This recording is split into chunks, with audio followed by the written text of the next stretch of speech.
2021 regular Board of Education meeting to order. Nikki, would you call the roll, please? Certainly. Dan Bardoff. Present. Rich Jeffrey. Present. Terry Ellefson. Present. Teresa Keen. Present. Nikki Matley is present. Cheryl McGuire. I see Cheryl looking. Nope. Dylan McGuire. Here. Phil Vosberg. Here. Kim Wolf. Present.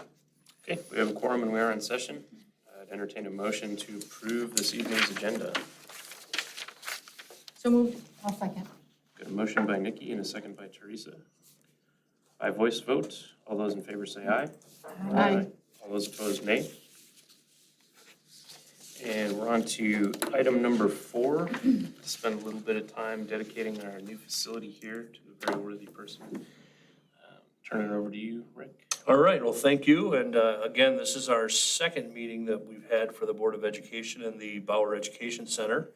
And we are going to spend a little bit of time tonight honoring people and also educating people in regards to the name and the background of the individual that this facility is named after. So people who have a sense of history in the district know that this building has been used for a wide variety of activities over the years. It's been a district office. It's been a boardroom. Actually, the basement was a boardroom. It housed our alternative charter school for a number of years. And we have had some other academic programming that we've used this building for over the last few years. But one area that we were hopeful to bring, or one thing we were hopeful to bring to this facility was a larger space where we could have professional development and bring large groups of people that you could put in the classroom together to learn and to grow professionally with one another. And since we were going to be making some upgrades to that facility, we also thought that this might be a better place for board meetings. Number one, the parking is very close to the building. It's a little bit more accessible than getting into the library, and you don't have to rely on the elevator. So obviously, we're excited about this facility. And at this point, we want to take a few moments to dedicate the facility and also honor the individual that it's named after. So at this point, I'm going to turn things over to Joe Monroe, our Director of Pupil Services, who's going to lead us through the rest of this recognition. So first, I'm excited to have this opportunity to recognize Dan. First, thanks to the board, thanks to the district facilities naming committee that did the work. Brenda Davis, who's here, certainly deserves credit for getting us to this point, along with Lance Smith and some others that suggested this process. But for those of you that did not know Dan, he was a longtime administrator in the school district of Monroe. He worked here as an administrator for 23 years, I believe it was, which is shocking to me. What's that, Roy? 26. 26, all right, 26. Not anybody's count.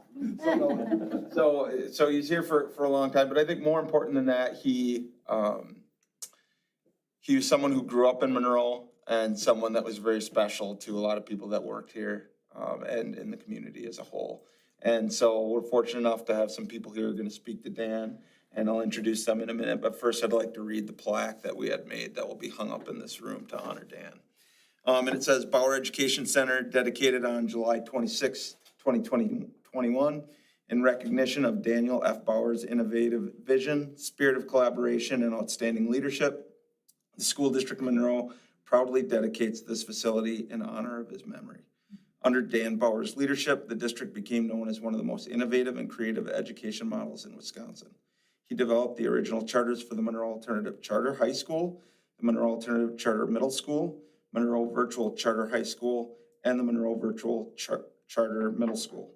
These programs resulted in Monroe providing the first high school diploma in Wisconsin, which could be earned entirely online. Dan Bauer was a fierce advocate for children with disabilities. He developed a variety of special education programs that continue to provide unique opportunities for students to learn and grow. To this day, Dan's spirit of innovation and belief that all children are capable of learning and success drive the mission of the School District of Monroe. And then it has Dan's name and the dates of his life. So Dan was my boss when I came into the district in 1998, along with Dr. Roy Thomas, who we'll talk to in a minute. And he's one of those people that just shaped my not only career professionally, but personally. And I'm just honored that we've had this opportunity to honor Dan because it's so deserved, and for a man that spent so much time in this building trying to make this a special place for kids that needed a second chance is a big deal. So first, I'd like to introduce three people who are here, and maybe all three will say something, maybe they won't, we'll see. No pressure, Kirby. I'll start with Kirby and tell you my relationship with them. So Kirby Bauer is Dan's son. When I came to Monroe in 1998, Kirby wasn't quite in diapers, but he was a young guy, and I remember him being excited about, that was back in the Mark McGuire, Sammy Sosa home run battle days, and just really being excited about, you were a Mark McGuire guy, if I remember.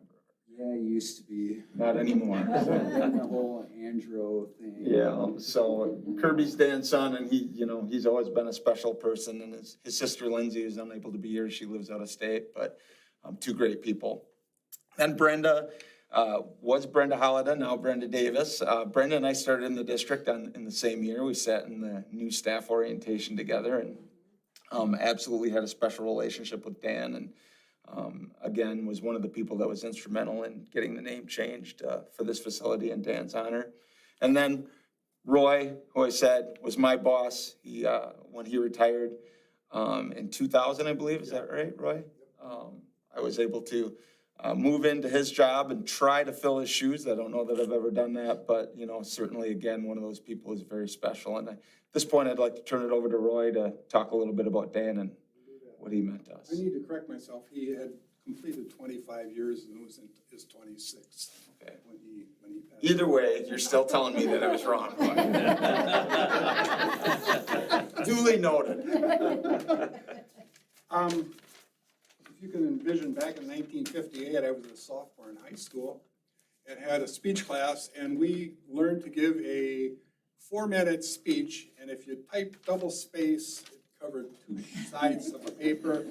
When I run it, it goes a little over 4, but I guarantee it won't be 5. So I'm gonna just share some stuff. I started in Monroe in 1970. So some of the history, and I've inherited some of my mother's ability to remember things, which sometimes is a blessing and sometimes can be a curse. But anyway, so I'm going to read this if this is okay, and I won't take a real long time. So, late summer, 1982, San Bernardino, California. A 41-year-old Fayette teacher gets in his car to start his 30-hour-plus, 1,800-mile journey to apply for the director of special ed position in Monroe. He's decided to drive straight through, only taking breaks for gas, a restroom, and a couple short naps. Fortunately for us, he got the job. Dan became the second full-time director in the district that had previously seen 4 part-timers.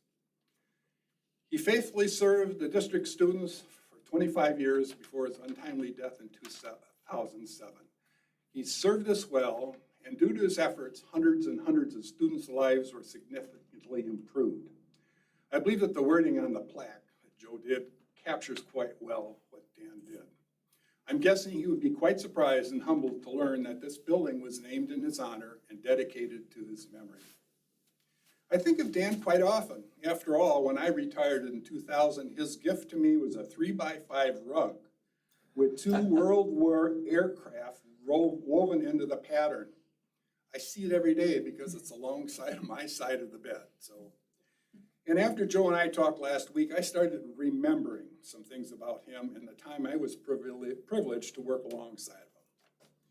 Dan and I shared a common interest in World War II aviation history. Soon after he arrived in Monroe, he started publishing magazine articles about World War II flyers that he had researched and in some cases interviewed over the phone or actually had visited. What I learned from him was that information was out there, and thanks to him, I was able to expand my discoveries. Many know that he wrote books, some of which he self-published, and one also about the Great American Fighter Aces that was commercially published. When Dan decided to research something, he went at it full bore. I remember visiting him when he was working on a project, and he had either 142 or 143 or 144 books from the UW library spread out all over the living room and into the dining room. You remember that, I'm sure, Kirby? I can't imagine how you could, 100, yeah. It wasn't just the living room either. It was. Yeah. And once he decided to do something for students, he went all out. I imagine that there were multiple school boards here that wondered what he was planning on doing next once they saw his name on the agenda. In the early 90s, we had 4 wheelchair-bound students. We need buses with lifts. Here's what should work. Buses with lifts soon appeared. Dear board, we need to provide a one-on-one aid for an elementary student. Do you wonder why? Let me show you a video I took of one of our school psychologists working with a student. Video ended, position authorized. I wonder how many boards of education have authorized their directors of special ed to lease several cars for staff to use to visit students. Monroe District did. We needed extra help to evaluate students that had been referred for possible LD placement. Our teachers didn't have time to do additional evaluations as their classroom loads took up all their time. Okay, Dan, you may hire a part-time LD diagnostic decision. I'm guessing this is just the tip of the iceberg. Dan and my working relationship was based on friendship. One of my favorite memories of working with Dan was spending time Friday afternoons, hashing over the week and letting off some steam. We knew that some hassles arose because people didn't read the memos sent to them. We didn't have email then to ignore. They were actually written memos. We always chuckled that we didn't need a calendar to know it was the end of February because we started to hear from building staff, morale has never been lower. Such fond memories. Here's part of the inscription Dan wrote in the copy of his first book that he gave me on May 18th, 1992.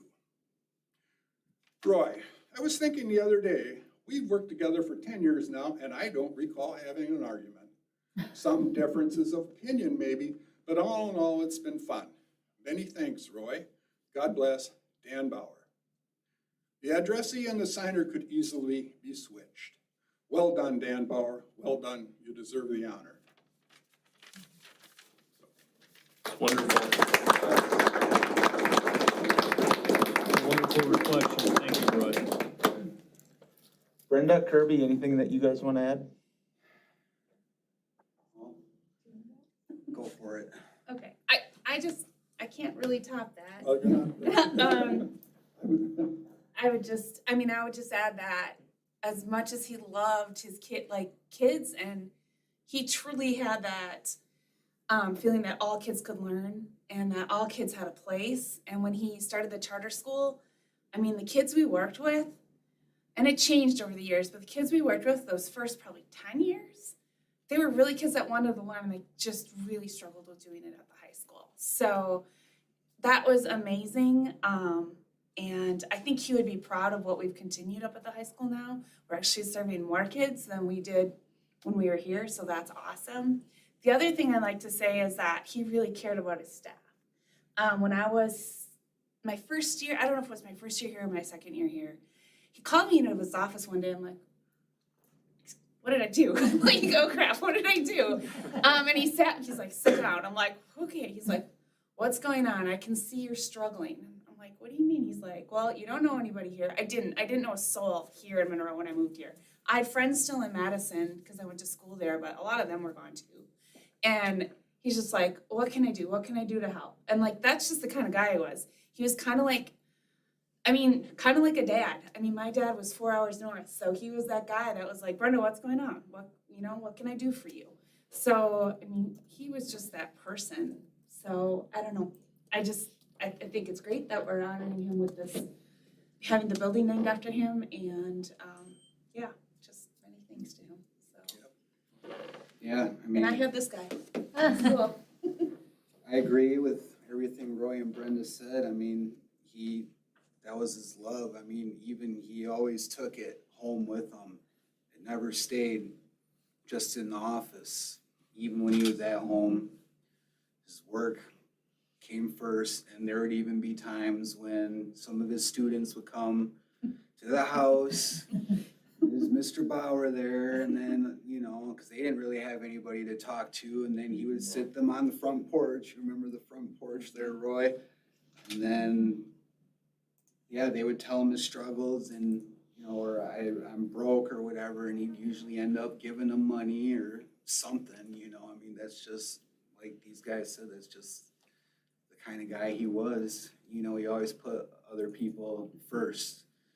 No ifs, ands, or buts about it, you know, so, I mean, and thank you guys for naming the building after him. I'm sure you would be floored by it, but no, I mean, I'm not saying it just because I'm his kid. I mean, it's very well-deserved, in my honest opinion, so, and thank you. Well said, Kirby. Thanks, Kirby. One last thing, and this is, you know, personal favor as much as it is for the district. Jen, could we take a picture with these guys in the plaque and? You need to be in there too. Yes, I plan on being right in the middle. Stand up, Kirby, you can hold the plaque. Where do you want us, Jen?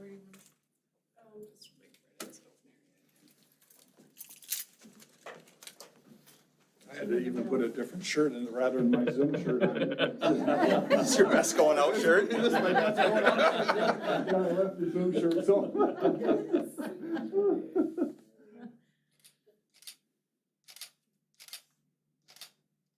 Awesome. Thanks, guys. Yeah,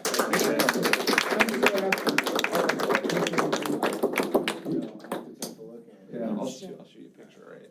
Thanks for coming out. Thanks for being here, everybody. Thank you. Yes. Thanks, guys. Kirby, I just need to say that I was a student while your dad was in Monroe, and I remember the high respect he had Oh, yeah. from teachers and students that weren't a part of his program, but could just see the love that he gave to people, so. And I might be an alum of 30-plus years, but I just remember, yeah, he was very much a lovable guy. Yeah, I feel, you know, blessed. He was my dad. I mean, usually, I As mean, you what more should. can you say, you know, so. Awesome. Well, thank you to both. Thanks, guys. Thank you very much. Have a good night. Honor. Thanks. Okay. Move on to the next item on the agenda is public comment. Is there anybody here wishing to make public comment this evening? So we have one taker. I'm gonna let you know a little bit about how this works. If you're unfamiliar with making public comment, you're making a statement or a speech about your opinion on a topic pertinent to the business that the board conducts and within the legitimate jurisdiction of the board. Because our board meetings are a meeting held in public and not a public meeting, we wouldn't have a dialogue with you about your comment. That means while we may not respond individually, we will take all your comments into consideration as we deliberate. So before you start, if you'd give your name and address for Cindy to capture in the record, Sure, we'll give you 5 minutes. that's fine. My name is Kyle Baker, and my address is 2002 16th Street. Good morning, or excuse me, good evening to the Monroe School Board members and Monroe School District administration. I'm a parent to 2 boys who will be in Monroe Middle School this fall. I'm here tonight to express my deep concern with parts of your proposed COVID protocols for the 2021-2022 school year. Your proposal to make masks optional across the district leaves those with children under the age of 12, such as myself, with no choice but to send their children into a potentially dangerous environment where no consistent mitigation measures will be initially provided. In listening to your discussion in the July 12th school board meeting, it became clear to me that you are actively planning on children becoming ill. What struck me was the reactionary approach that we're proposing as a response.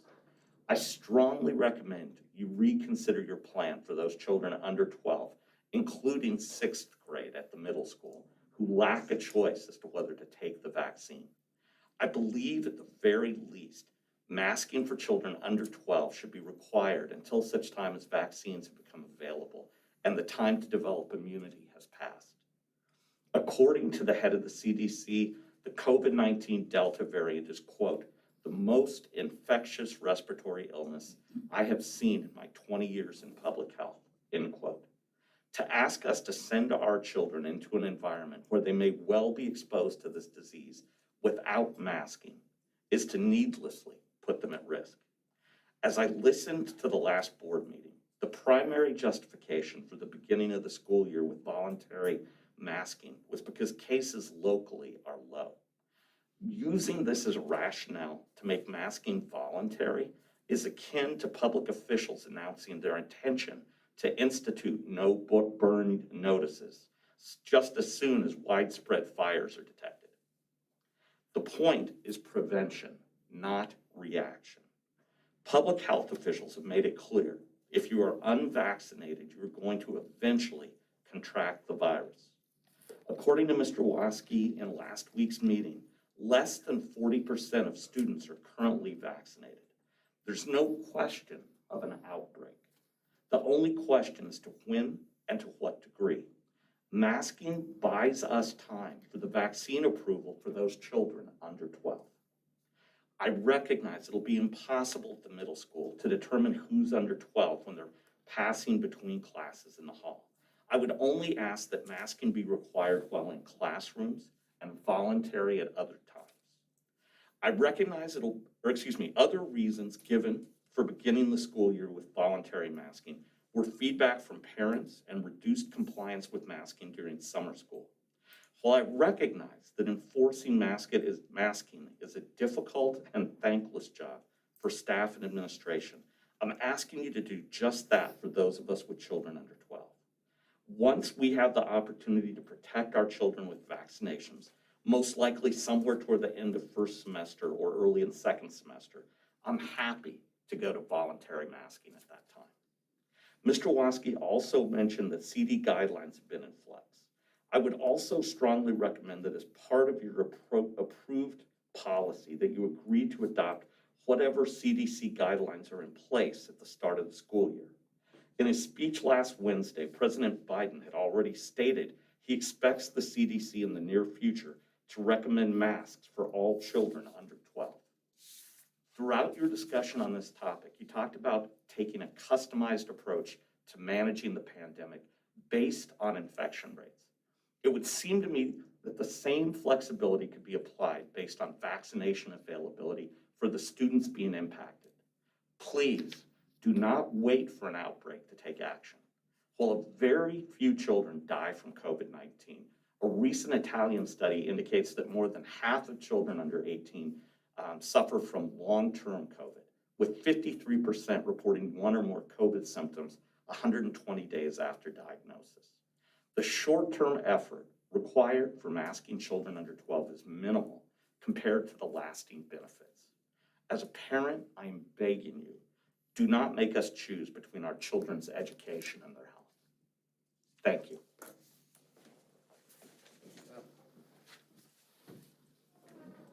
Anybody else wish to make public comment?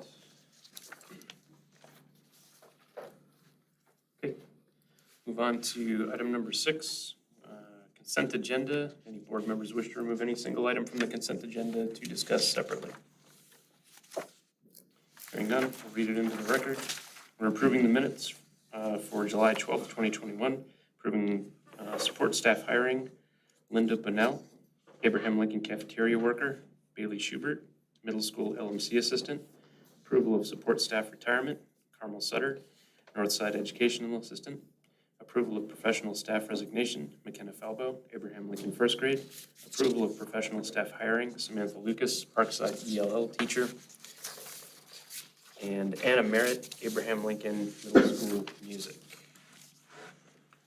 Entertain a motion if somebody would like to make it. So moved. I'll second. Motion by Dan, second by Teresa. By voice vote, all those in favor say aye. Aye. All those opposed say nay. Motion carries.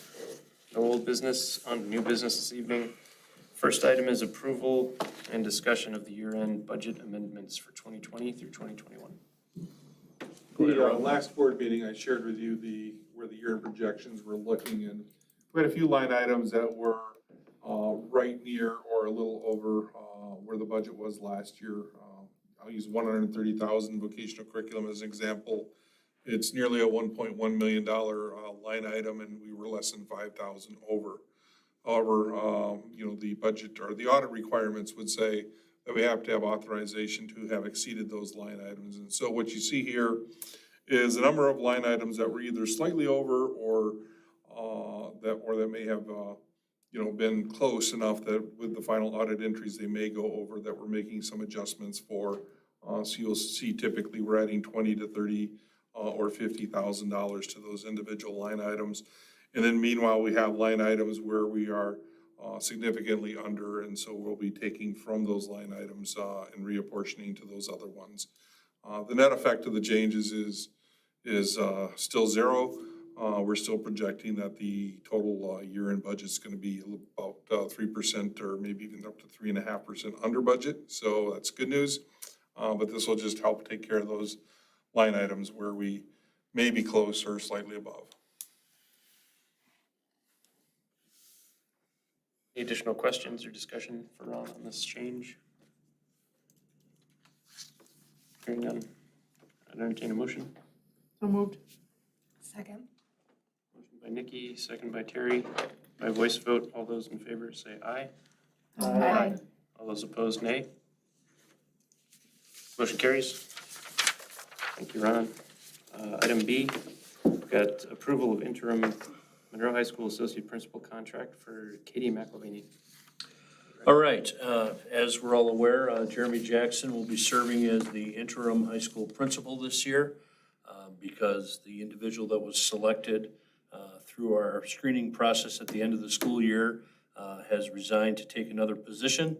So Jeremy agreed to be the interim high school principal this year, which led to us needing to fill for an interim associate principal at the high school this year. We interviewed 3 internal candidates, and from those internal candidates, the 5 individuals who interviewed, the candidates selected Katie McElvaney. Katie's in the back of the room joining us this evening. Katie has served as an English language arts teacher in the district, along with being a reading interventionist. She has shown great talent, both as an educator and as a interventionist. She has a strong knowledge of student data and how to use data to inform instruction. And we are very excited about having Katie join Jeremy in the leadership staff at the high school. So I have met with Katie and Jeremy, and we did talk about the fact that this is a 11th month position. It will run through the end of June of the upcoming year, and there is a bit of a domino effect. First, after the holidays, we're going to go through a selection process for the high school principal, and then there could potentially be one to follow for the high school associate principal.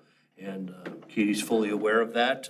If Katie does not return to an administrative position in the future, she will return as an interventionist at the middle school. So she's fully aware of the fact that this is an 11th month arrangement and that she does have a job in the district after this year if she decides to stay with us, regardless of whether she remains in this position. So, any questions from board members? Rick, when we approved Jeremy's last meeting, I thought there was a provision in there that we actually was in writing that he had automatically would go back to his other position. I didn't see that same language in here. Do we need to add language in there? No, because they're 2 different employment classes. So I did check on that with legal counsel. So and you're correct. So Jeremy had an administrative contract for 2 years. Still, he has an administrative contract. So that's why we did an addendum. With this particular thing, we can't put it in the administrative contract that she returns to a professional staff position, because those are 2 separate employment groups within the district. But certainly, she's fully aware of our intent to return her to that position. I just want to make sure. No, that's a good question. No, that's a good question.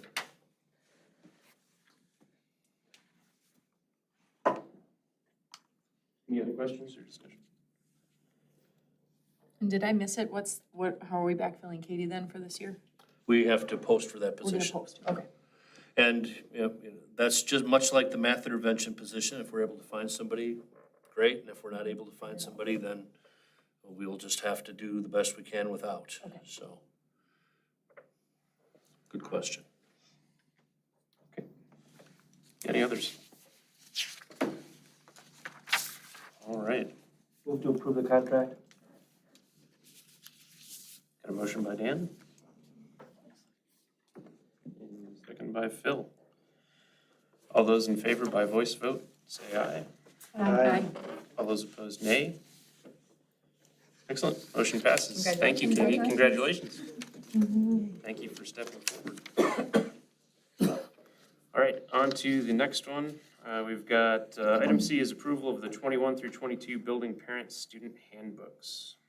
All right, so we provided handbooks, and we also got some feedback at the last meeting that you wanted a little bit more information as a board on what was revised in the middle school handbook. And because they reformatted it, they provided a version, but it's not a true strike through because they reformatted how the handbook was actually assembled in the different sections, but they tried to come up with some documentation that kind of shows that which changes were made and so that's the information that's provided to you. So if you have any questions on any of the handbooks, now would be a time to ask. Otherwise, we would be looking for a motion to approve the building parent student handbooks as presented.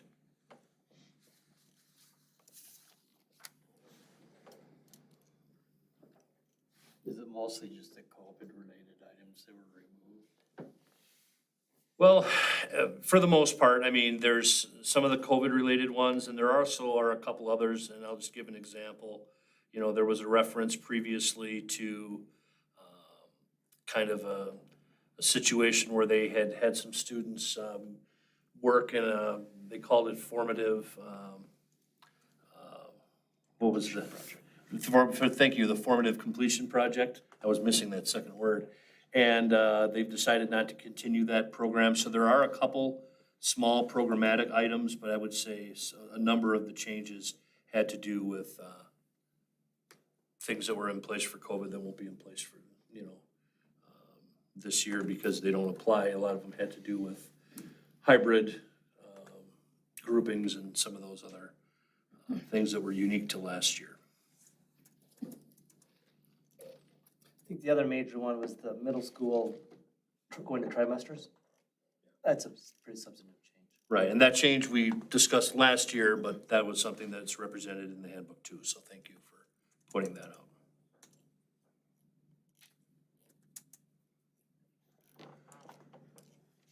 Okay, any other questions or discussion on this item?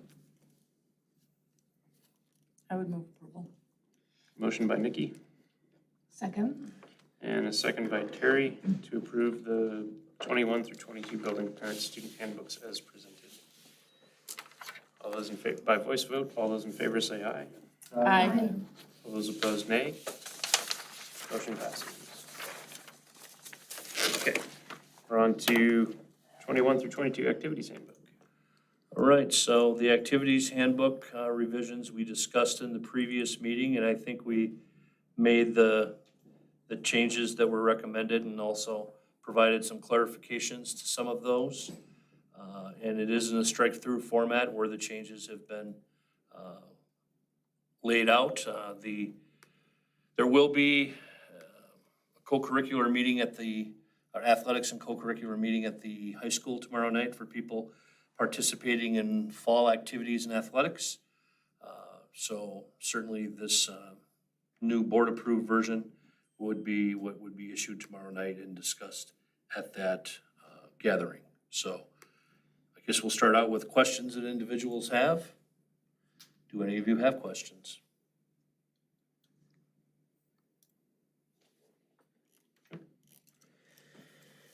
Nobody has questions? I would entertain a motion to approve the activities handbook as presented. So moved.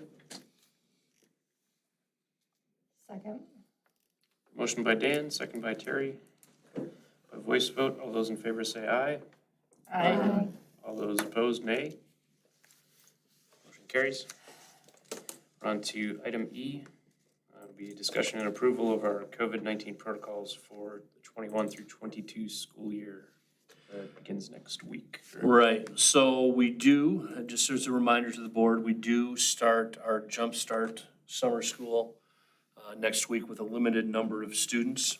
So whatever would be approved tonight would be first utilized during the Jumpstart session in August. And then obviously, more significantly, as far as numbers are concerned, this would be what would be in place to start the school year.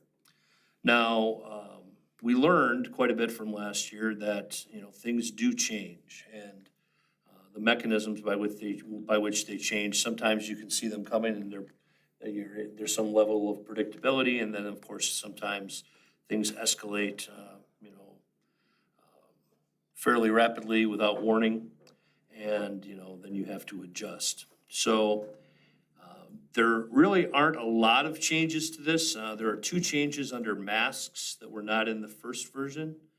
Under masks, the second bullet indicates that the district encourages those that are not vaccinated to wear masks.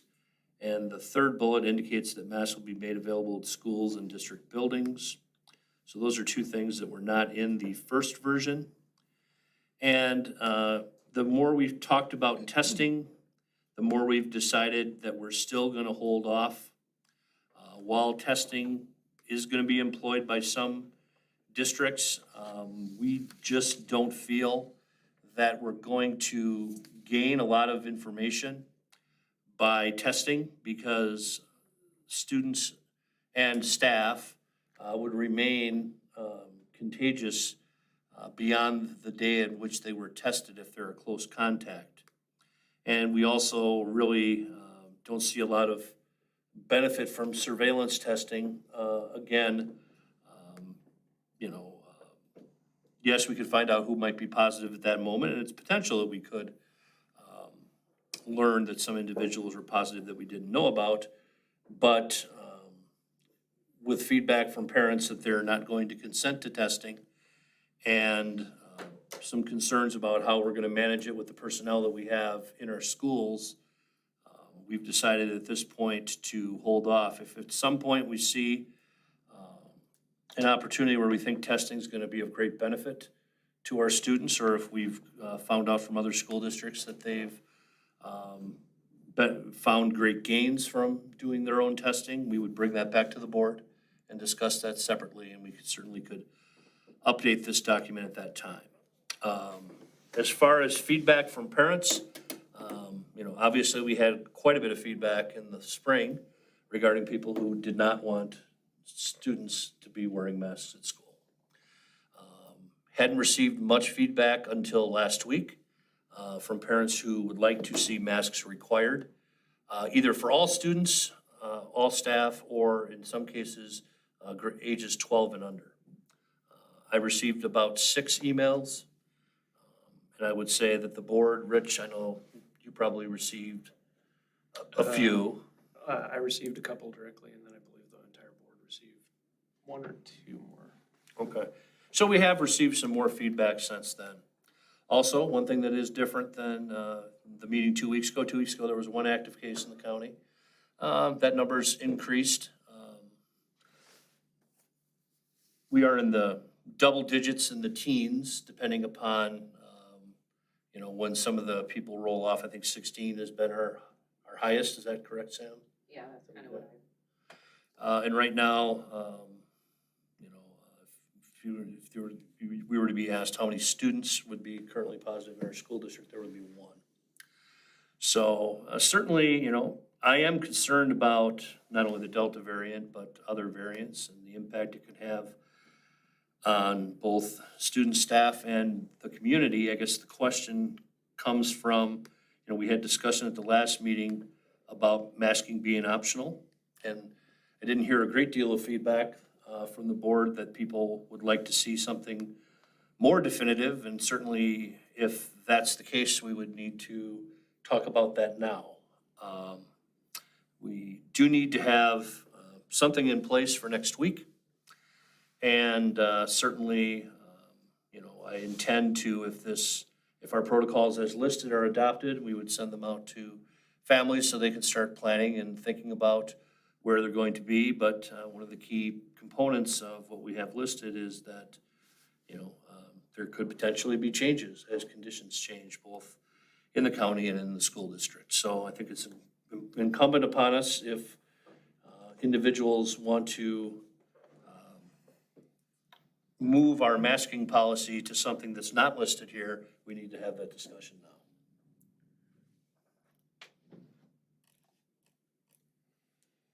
Comments? I think from my perspective, it's, it is challenging when you see the numbers and where they're going, and just personally, working with this on a daily basis, it does seem to be becoming more of an issue. And, I don't know about if next week, I guess it's always open to change, right? But the activity level is at high, if it goes higher yet.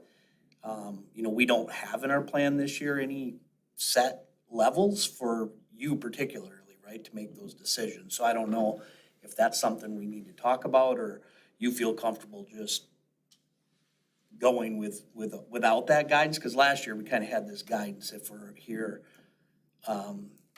we would implement different protocols based on those levels, and we don't have that in our plan today. And then the other thing I didn't see in the plan is the communication. Are we still planning on communicating these so that if parents wanted to change their status as far as their students masking, if there's a positive in the class, is that, going to continue? That would be my other question of the plan. Yeah, so we didn't have levels built into it, and then some of you may have noticed there actually aren't as many levels as they were last spring. Last spring we had 5 levels, and now they've gone back to 4. So I'm a little bit concerned about committing to the levels when the levels and how they're articulated does change. Ultimately, increasing trends are bad, decreasing trends are good, and stable trends are stable. I found that last year, the levels that we selected were helpful at the higher levels in determining whether we should be in person or not. I found the lower levels, the low and the medium, to be somewhat irrelevant because we're never there. And we didn't actually get down to a low level, ironically, until we were out of school.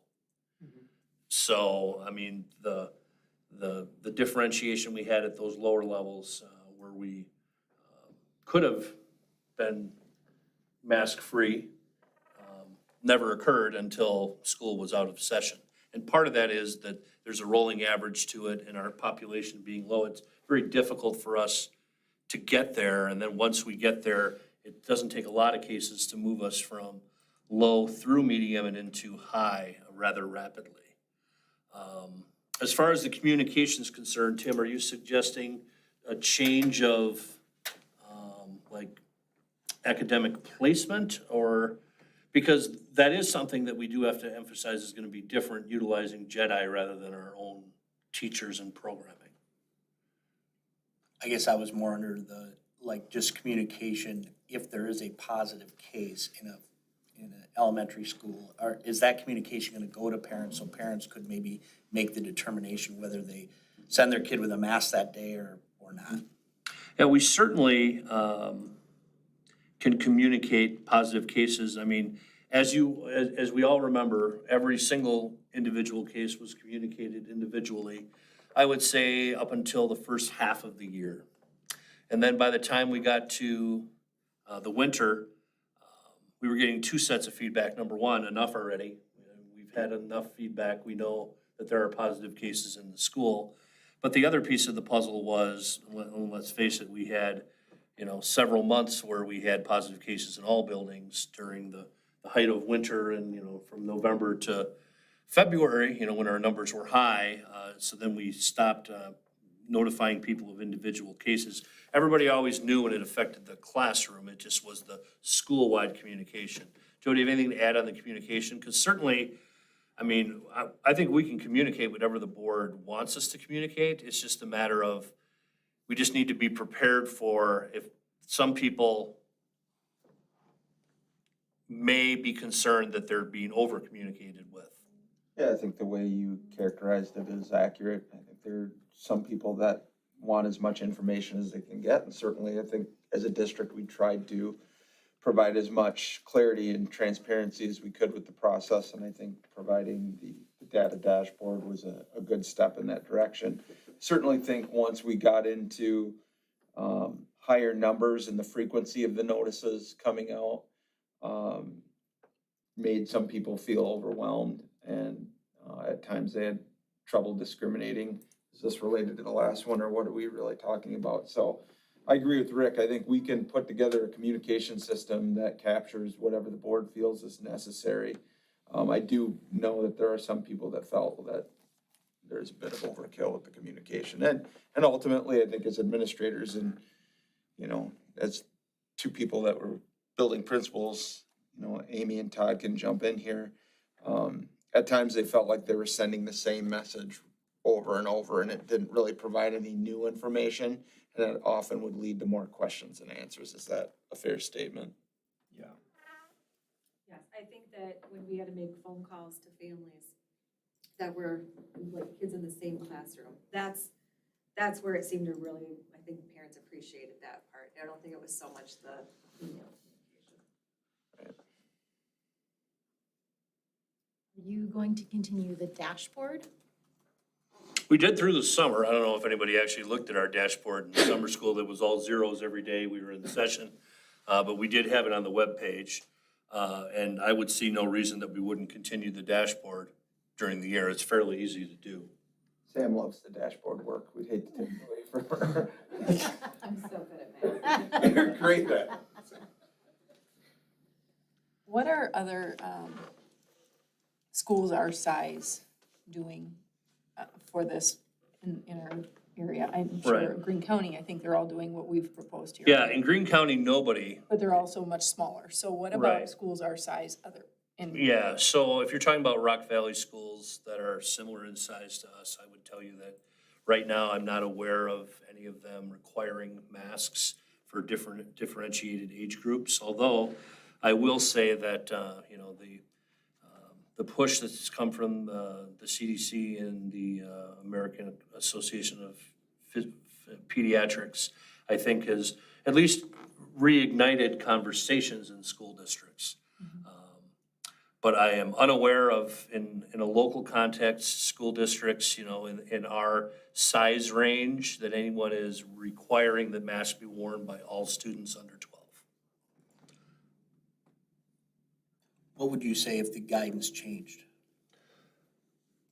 Well, the guidance is already suggesting that unvaccinated people wear masks. But obviously, the challenge with that is, you know, there's some FERPA concerns with individuals, and, you know, obviously, we're not going to go around and, you know, tell people that, hey, you're not vaccinated, you have to put a mask on. I mean, I think right now, you know, both the, you know, the CDC guidance is indicating that unvaccinated individuals should wear masks. The American Association of Pediatrics says everybody should wear masks, vaccinated or unvaccinated. So to answer your question, I mean, you know, the recommendation that we have in place right now doesn't align fully with either one of those.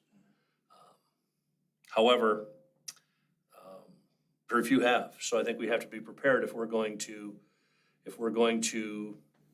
increase the level of requirements as far as masks are concerned. We have to also be ready for the other perspective, that people don't want their children to wear masks and what the impact of that is. And I think we also have to be prepared for, that to potentially impact enrollment. I think the reality is, because we're utilizing JEDI, parents will have to make decisions for longer periods of time than we required before. JEDI allows you to enter and exit its semester. And we showed great flexibility last year in trying to accommodate people who've changed their mind. And truthfully, we, as far as I know, pretty much made every situation work based on the feedback that we got from parents. But since we're not servicing our own students virtually, it's gonna be more formalized. And that's why we wanna get this information out sooner. Rick, if you saw, because of those under 12, let's just say second grade, there was, I don't know, I wouldn't call it an outbreak, but this concerning trend towards positive cases, would you say, okay, all of second grade at Northside or all of third grade at Parkside are gonna be wearing masks for the next 2 weeks? Is that something that you would think about as a possibility? Yeah, so the answer is yes. I mean, I really think, it really depends on what we're seeing, right, and what the conditions are.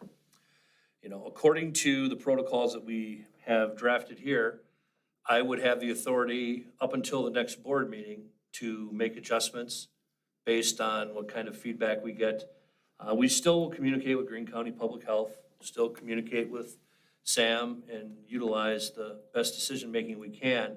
But the difference is at the next board meeting, the board would then determine what are our next steps going to be. So I think that it's possible that this document could be revised frequently over the course of the year. So to answer your question, that is a scenario that, a second grader at Northside could potentially be under different conditions than a second grader at Abe Lincoln. Right, that was my point. So, I mean, that's something that you would consider. Well, we considered that last year. I mean, there were many times last year where we had much different circumstances at one school than another. And it was based on numbers. I mean, I think that the school that probably had the least face-to-face instruction was Parkside throughout the course of the year. And that's because that was the school where we had the greatest numbers. But I think at one point, every school in the district at one point was virtual only for a period of time based on their local conditions.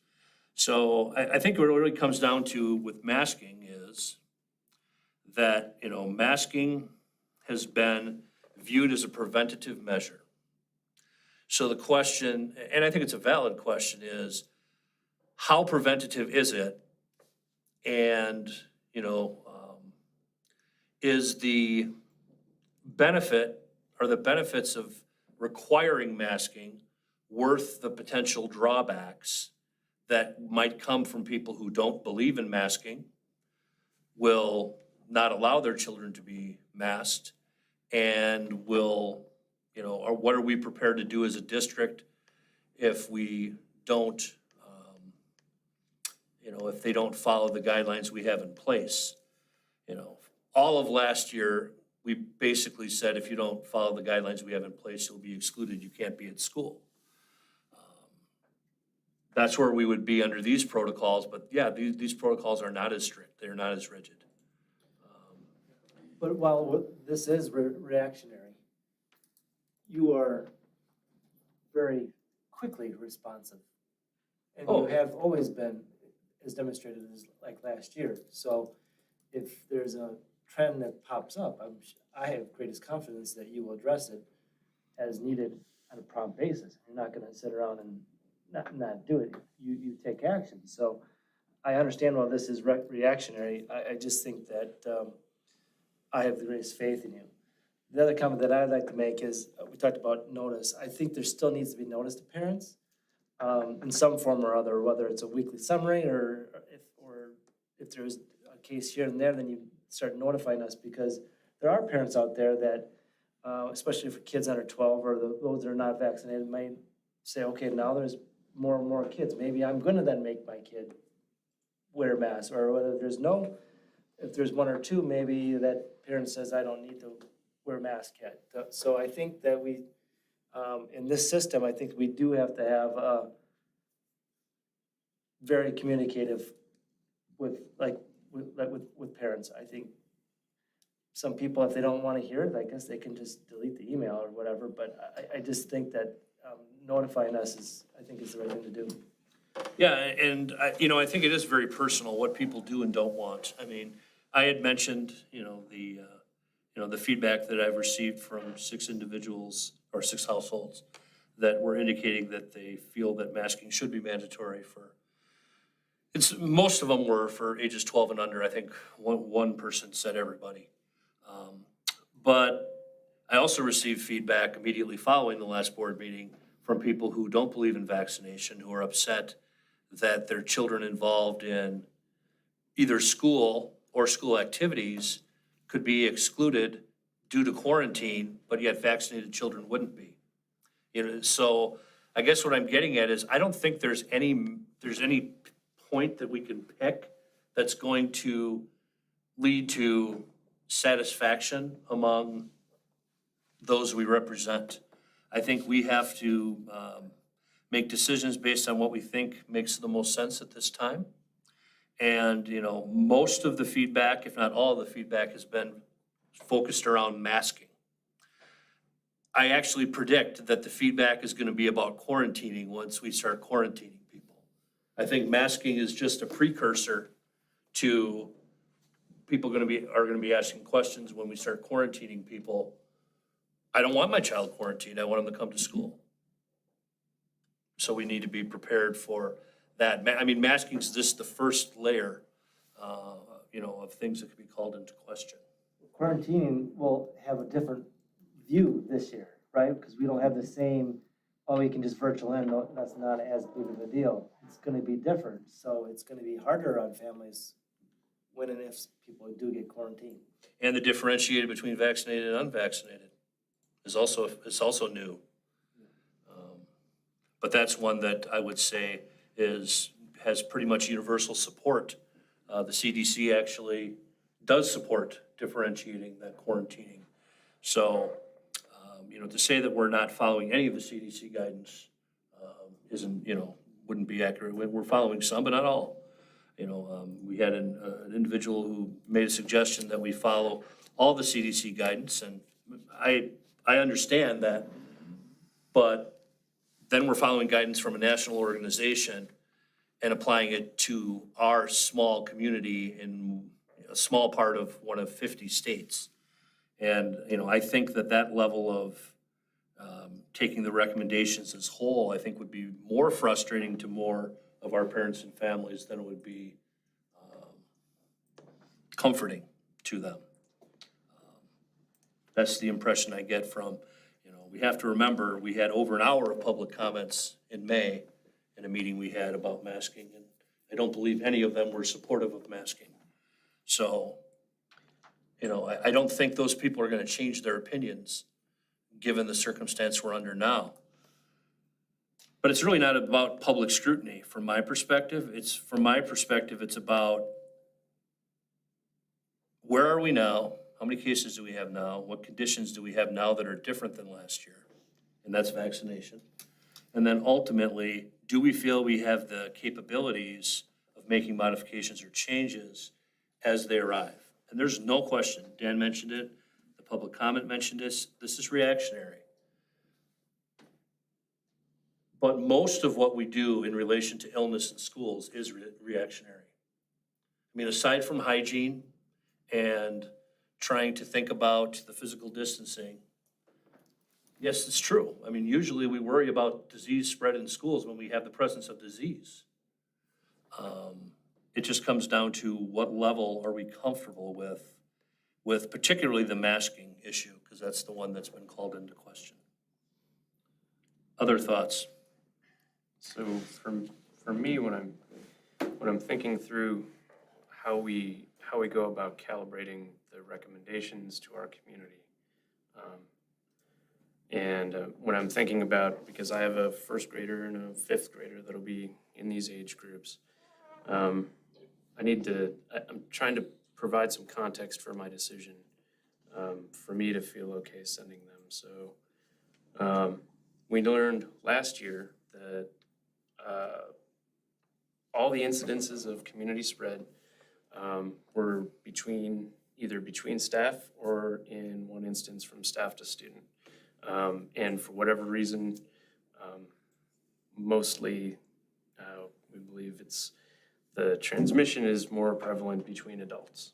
It's more easily transmitted between adults than it is between smaller kids.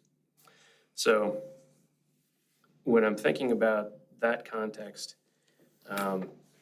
that our employees and our staff have stepped forward and are at an 85% vaccination rate. So the largest incidence of community spread within our schools last year was amongst that group. They now have a status of being vaccinated, which is that second portion that we have to take into account, I think, when we calibrate these recommendations. I feel, and the fact that we're not declaring that we don't need PPE and we don't need masks. We're going to have them available. We will encourage students to wear them. I feel that, especially in our K through 5 buildings, we'll have a high rate of use just based on them following the lead of their teachers or their peers. Ooh, firework. Nobody could hear that, but there was a firework out there.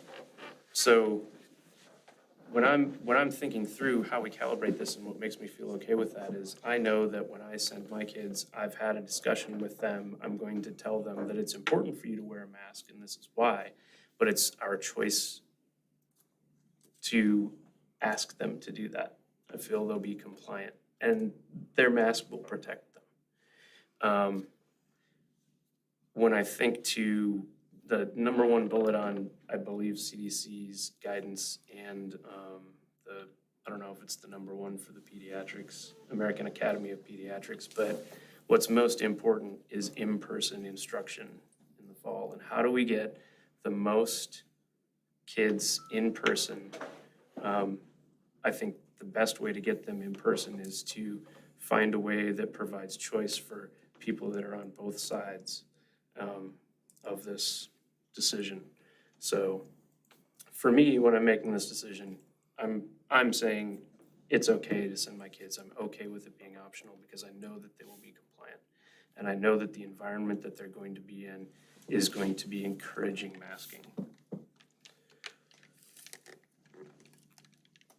So Rick, I have a question. If parents choose to have their kids wear masks, are the teachers going to be responsible for making sure they keep them on? Are they going to have to spend their days telling a first grader, you need to keep your mask on? Or are parents going to tell their kids, and if their kids choose to do it, they do it? Yeah, I think putting the teachers in control of making that decision is going to be very, very difficult, especially when you're talking about when students switch classes.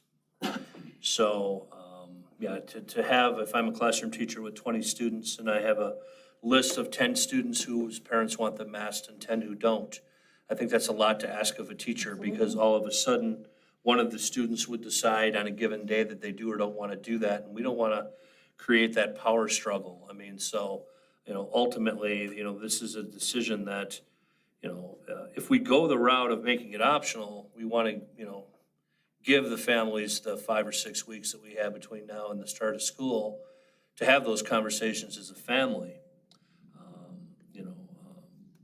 I think that the reality is there is no decision that will be accepted by our parents as stakeholders. It's just not going to happen. And I think it's a personal decision as far as, what individual families are gonna do under the circumstances you shared. I mean, I think different families would want it to be handled different ways. Some people might want their child, they don't want them ostracized or to feel like, out of place, so they might want it handled one way. And another family might say, no, I want my child immediately to have to put the mask on, even if they don't want to. I think you're putting a lot in the classroom teacher's hands by doing that. So, I think for me, it comes down to one of the things that I reflect on from last year in making these decisions every week and multiple times a week was using data to rationalize or justify the decision. And I think about the times of the year when I had the least parent complaints, and those were the times of the year when we had the most cases. Because I think it was fairly evident at that time, like you looked at the numbers and you're like, maybe we shouldn't be in school, or yep, maybe being at half capacity is better at this given time.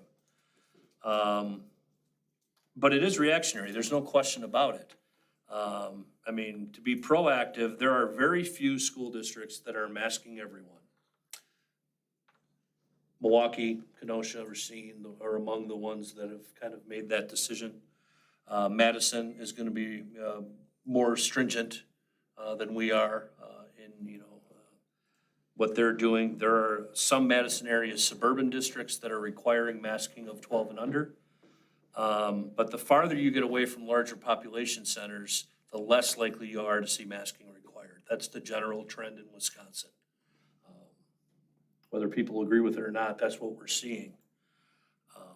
So, that's why the recommendations are structured the way they are. And so, other thoughts on masking specifically? Because I think it's really important that we get the sense of how everyone feels. I think along with what Rich was saying, it's really important for people to feel that it is as safe as possible to send their kids to school. And so I'm curious, in the past, Rick, I think you did a great job of saying, here's the data we're using, here's the places we're getting our information from to make our decisions. And so I think last time we met, you had not met with the county yet, but you had. So I'm curious how that conversation went or information you got from the countywide meeting and how that helped shape your decisions. And then what, in the past, if we were using, CDC guidance and local guidance and, county data, what data are we using now to make these decisions? And I think that's just important for people to know and understand. Well, our local health department, I think, would like to see as many people masked as possible because that's certainly erring on the side of caution. You may have noticed that the state DHS, along with the Department of Public Instruction, is encouraging a local approach. That is actually the term they use, is local approach, because the conditions aren't the same everywhere. And nor can you just, I think it's really important that people understand just using like the groupings like high and very high and medium, there is some, the smaller population, if your county has a smaller population, you're more sensitive to smaller, fluctuations in cases. I know that in the end, they all end up mathematical averages, but a mathematical average in a county with 1.5 million people is different than a county with 36,000 people, because the sensitivity with just a few cases is more noticeable.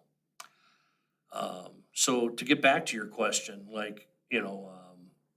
think that we, certainly can communicate. I still see some kind of periodic, if not only a dashboard, but some kind of periodic email, at least during the beginning of the year while we're going through, a new system. Much like we did on Thursdays last year, that we would provide some data. But to ask your question, I mean, the county health department is not going to mandate anything but closure. And we talked about that last year. So I would say that certainly the preference would be that everybody be masked.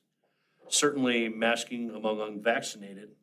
But again, state DHS and the Department of Public Instruction are both recommending local approaches to this. So, it is gonna be incumbent upon us to make a decision of what we're gonna do and how we're gonna start. And then I know we say, we're gonna encourage those who aren't vaccinated to wear masks. What will that look like? How are we doing that? Well, I think all you can do is provide information. And that would be the information that's been cited, from Pediatrics Association. So is that something that's gonna go home with students? Is that going to be in registration packets? Something that we would send electronically. The issue is, I'm just going to let you know that we will be criticized for providing one set of facts and not some of the other contradictory facts that, people who have different opinions will also want shared. The reality is that very few people move their position on COVID-19 or have over time. We can share information about why we would encourage people that are not vaccinated to wear masks. We could provide the same feedback and the same links that, are from the CDC and, AAPA, but in the end, I don't know if that's going to, I still think that information will be challenged. Sure. And ultimately, we have to be prepared for that. Sure. And I fully agree with you that there's no approach that everyone's gonna be happy with, right? I'm just saying if our statement or our position is we're encouraging those who are not vaccinated to wear masks, is that gonna be something that says, hey, we understand that people have varying beliefs. The district's position is that we would encourage everybody under the age of 12 to wear masks. We would encourage everybody to wear masks. I'm curious what the district Everybody under position is. 12, everybody So not vaccinated. Sure. Oh, yeah, I'm sorry, we say that. That are not vaccinated to wear masks. So just for conversation's sake here, what if we flipped the script? What if we started the year with masks? What would it look like to finally take them off? I mean, is it easier to start with what we've been living with? And then, yay, they're gone, like we did at the last meeting. There wasn't any one of us that didn't take it off the minute we voted, right? Versus, oh crap, here we go again, put them back on. Yeah. And what would that, and I completely agree with you, Rick. We have to weigh how many students might we lose in the district because they can go down the road to a school that isn't requiring it either. And we have a fiscal responsibility to this district as well. But just saying. I don't know the answer to that because I think that what we would be dealing with is, remember, we wore masks last year and we had Outbreaks. numbers at a certain level, and there were some months where we had a lot of cases, right? So, I mean, I think it's, the one variability we didn't have was vaccination. So with that being said, I don't think our numbers at the high school and middle school are probably as relevant as what we saw at the elementary school, right? That's probably a better case of what we might see, because there you're dealing with people who can't be vaccinated among the students at the elementary school. However, the other piece of the puzzle that nobody really has talked about is there are some students who were positive in those age levels who probably have some natural immunity, having not been vaccinated, and perhaps, that might also slow the spread in some cases. It would stand to reason that it would. And how long are we gonna see that? They don't really know. I mean, right now, I think everyone's aware of the fact that we don't even know about the vaccinations that people have received this spring, whether there's gonna need to be the need for a booster shot, in the upcoming year, or additional mechanisms like that. So to answer your question is, it's an I don't know. I think it could have a psychological, benefit, but I also think, with we got a lot of pushback at the end of the year and people were saying, we don't have cases. And we didn't have a lot of cases. We actually have fewer cases in Greene County now than we did at the end of the school year when we were saying we didn't have cases. So, it's one of those things where it's really hard to say, Well, in my how mind, I people keep would react. weighing, and I'm sorry to interrupt you, what you said, that number one bullet point was the in-person learning. And so I'm struggling with how do we keep them in school for the longest amount of time? And if it means we have to wear wet masks for a while, but it betters their chances of being there, that's where my head's at. But I'm all for choice. I mean, I got those calls last year a lot, for people wanting their kids to not wear masks. And so this is, Well, based on I the have that in feedback my we've head, too. received as a board and I've received as a superintendent, I am confident in saying we got far more feedback about wearing masks than we have about not wearing masks. And to be fair, it's because we were wearing masks, right? True. Right, so then we flip and, again, I completely agree that there's a lot of opinions, but I agree that my number one, concern is that we have kids in school, in person as much as possible. We need to keep them safe and healthy and in school because we know that in-person learning is so critical. I'm curious, just as discussion, so if we started, if we started with masks, if you say, our numbers are lower than they've been at the end of last year, masks are optional, what will it look like? At what point would you say we're gonna require masks? Well, last year, we learned that things happen rather rapidly. Usually when we would have an outbreak at a school, and Sam, you might be able to speak to this because you were always the person to discover it first with your team. It was rarely gradual. It was usually somewhat exponential. It would elevate quickly, and we would take some kind of preventive measure, and then it would drop fairly quickly. In fact, the only time that really didn't happen was in February at Parkside. I mean, that was the one that kind of lingered the longest, if I remember correctly. So do you want to talk a little bit about what kind of evidence we would use? Because you and I had conversations about this every time it happened. It's hard to like quantify, but if we had one case per se in a grade level in a classroom at Parkside, for example, we've got 3, classes in that grade level, they're gonna intermingle a little bit. We're gonna have to contact trace for that. So for sure, it's that homeroom, and those families are gonna know that there was someone positive in that family, and the people who are close contacts have been quarantined. If we were hitting a couple, I would probably consider that. I felt very comfortable with masking. I personally feel based on what we saw, the masks work. It's seem to be more people at home where they transmitted it. When we don't have the masks, I don't know what that's gonna look like for transmission. I don't know if we're gonna see more of that or if we're gonna see what we have been seeing. One isolated case in a school and 16 in the county, that doesn't scare me at the moment. Even the CDC recommends taking a local approach because those numbers that were, in the last month through the county, we've been in low, high, medium, and high activity levels. And there's, And the numerical fluctuation hasn't been huge, no. huge, right? So it's hard to say. I would say that I'm still fairly conservative and I have kids in the district who are unvaccinated because of their age. And that weighs heavy on my mind. I feel a lot better this year going in knowing that the staff that work with our students that had the option to be vaccinated are vaccinated. Kind of maybe answered your question, maybe not. Yeah, we, last year, when we had, seen an increase in cases in buildings, usually, again, it would spike and then drop, and then we would return to a baseline of normal, which in many cases was 0. So I imagine that will happen again. It's just what we don't know is whether it will follow the same pattern or will it be prolonged. One thing we're very confident of is that a lot of people who are exposed to COVID-19 aren't exposed at school, they're exposed outside of school.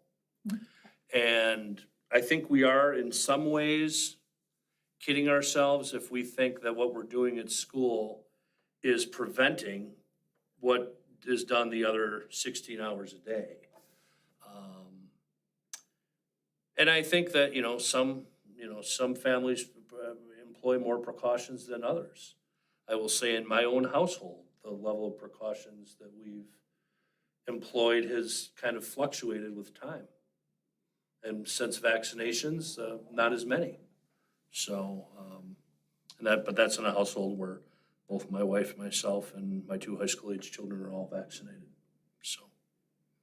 I'm just thinking forward, so, I do think just based on what I believe will happen with the variant and it's more contagious, that we will have cases and we might have these situations. Do we need to put in our plan that one of the options would be take a classroom like the example you said and require masks? I'm just thinking of the comments that we get, right? And we're saying in our plan it's optional now, but it may not be optional. If you have to protect a classroom, it may be mandatory again for that class, or maybe it's 2 classes or whatever that is. Do we need to have that in our plan so that we don't get that backlash to say, hey, no, you told me it was optional and now it's not? To explicitly call that out instead of just. Call it out right now, yeah. I'd be okay with that because I know we will get there at some point. I'm sure we will get to that place at some point where we've quarantined or gotten to a point where it's necessary. Decide that. What was that? What are the metrics we use to decide that now? I mean, what would the conditions be that would require us to mask a classroom? To me, we're not mandating that you can't wear a mask. We're simply saying we don't have that mandate. Now, I'm a believer in parent choice. I think Rick is right. I think we can do everything right, but there's 16 hours of the day that we don't control. And I think people that believe in masking, I think it's a good thing. If it's voluntary, they're going to have their kids masked coming to school. They're going to take precautions at home. The people that aren't that way are not going to do that. I mean, to me, that's probably practically what's going to happen. I'm a little concerned about what metrics we use to give Rick guidance now that we mask a classroom, as opposed to, as the plan is written now, he can make that decision. Yeah, right now, the way it's written, I can make that decision until the next board meeting. Right. So maybe, rather than it being about masks, maybe we need to focus more on the changes to the above-mentioned protocols. If you would slide down to the bottom of the guidelines, it says the School District Monroe Board of Education authorizes the district administrator to make changes to the above-mentioned protocols as needed on a temporary basis until a special board meeting can be scheduled or until the next regular board meeting. So from the beginning, to me, that suggested that we have the ability for me to make a decision up until the next time we can get together, and then we would probably have to make a revision. Now, if that revision were to be talking about that, the situation and indicating that we are gonna have to mask this population of students and staff in this building because of what happened, I would say it falls under that. If we wanna put that up here by mask, my only fear about doing that is kind of what Phil's alluding to is then it's not optional, right? Then at that point, it has been a change that's been, made and it's been made mandatory. But I still think the way it's written, I'm allowed to do that until the board can reconvene. So, Could there be something added to that statement that says unless deemed mandatory by the superintendent? I mean, I don't want to take away, I don't want us to be calling special board meetings every other week. You handled last year well, and we gave you the latitude last year. I don't know why that would change. Going in and out of plan, I think still should be at your level. You're closest to the data, you and Sam are. But, could it be, but I agree with Tim that I think we should call out, if it's going to be optional, it's optional unless you deem otherwise. And that's leading the district. But isn't that what it says on the very last paragraph? That's what I'm saying, but if they feel like they want to call it out up under the mask to make it, so people see it under the mask section, I think you could just add it there. It'll be optional for students and staff unless deemed otherwise by Rick Waskey. I mean, I don't know. I don't know that it's necessary, but if it makes people feel like it's been called out, to feel better about it. You just want to highlight it more. Yeah, yeah, just so they Maybe- understand that it may not always be optional if, no, I understand. I don't know. And maybe just to highlight the make, bottom part, so, But I don't want us to be calling special meetings every other week. If, To be taking this class to Right, mass and because this class, in that's reality, if ridiculous. that's the case, is, if it's an unvaccinated child, it's a 10-day quarantine period, right? Quarantine? that's correct. I mean, it's nearly 2 weeks. That gets us to our next meeting, for sure. Right, I mean, I'll go to as many special board meetings as we need to, to make those decisions, but I don't think that we would have a lot of those. if we wanted to make sure that people read that section, we could make it the very first item and say changes to the below mentioned protocols. Call that out and then begin to list the protocols. would that be explicit enough, do you think, Tim, or? I don't know, I'm just trying to avoid the I- other opposite is, Yep.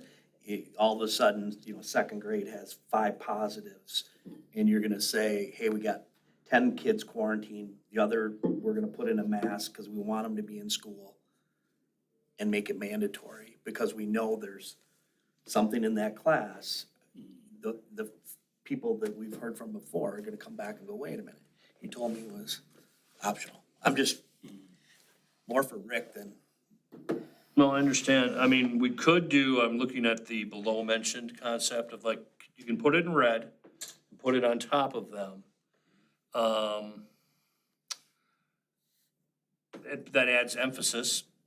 I mean, well, it would be no different than like visitors being allowed. I know no one's complaining about visitors being allowed right now, right?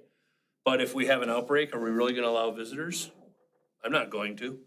So that would be another so the only reason I'm concerned about just isolating masks is there would be other things that we likely would change on a temporary basis because of conditions.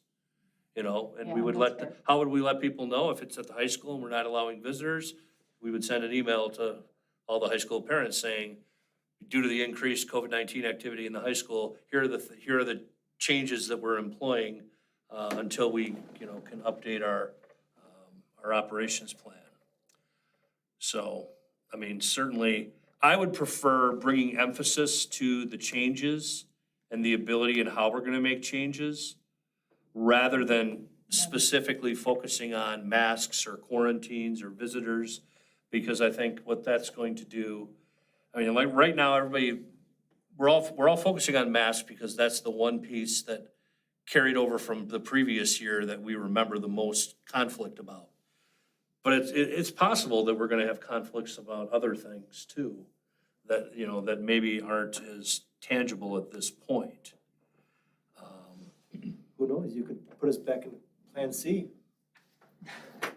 Right? I mean, it's, I would certainly hope not, but, we mentioned in the last meeting, the reason that there needs to be a Schoology or Google Classroom backbone to every class we offer is just that. Not only that, but also when people are quarantined, they have to have somewhere to go to get at least a limited school experience.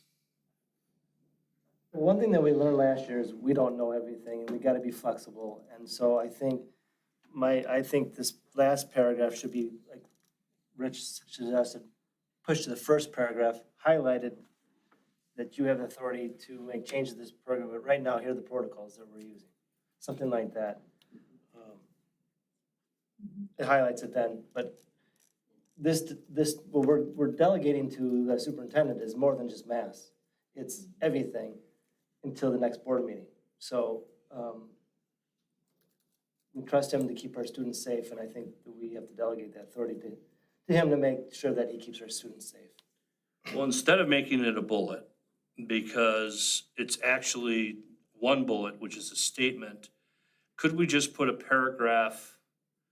So after the third paragraph, could we simply put that statement and emphasize it by putting it in red? Sure. That would be fine, Rick. I agree with what you're saying, Rick. It would just simply say that the school board authorized the district administrator make changes to the above mentioned, or which would be below mentioned protocols on a temporary basis until the board can meet about it again. Because we probably will have a fair amount of scrutiny the first couple times that we make a change. But we also have 2 board meetings a month, so I don't think that, that's an extraordinary length of time. So basically, I moved the bottom and wrote it as a paragraph, and I will share this with the board as a Google Doc so that you can see what it looks like.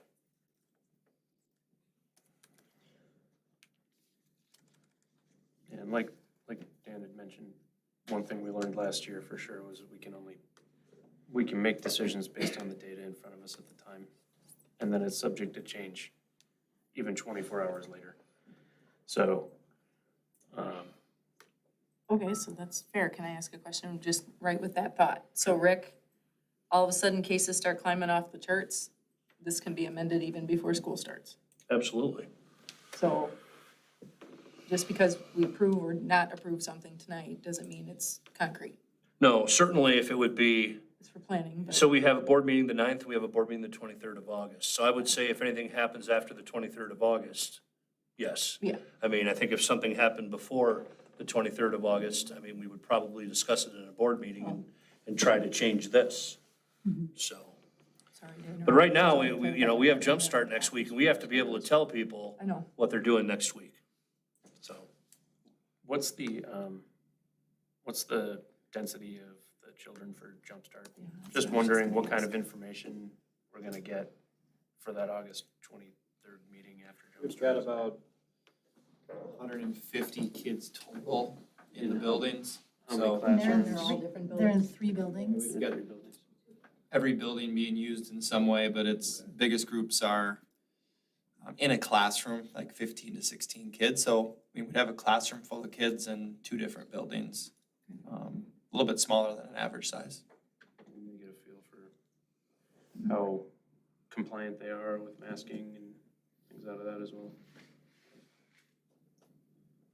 2 weeks is hard though. I mean, by the time you find out that you got something going on, Jumpstart's over, right? To test anything out, if you were, We start getting numbers from the county though, starting the beginning of August, right? So sure, we'll I continue mean, to for get them all the way schools up in to the session, we're beginning gonna of get, Okay. we'll get information from them. We just don't get specific information when we're not in session. Okay. So, We're considered in session starting the beginning of August though, all the way Sure. through to the end of this. Do you get daily numbers?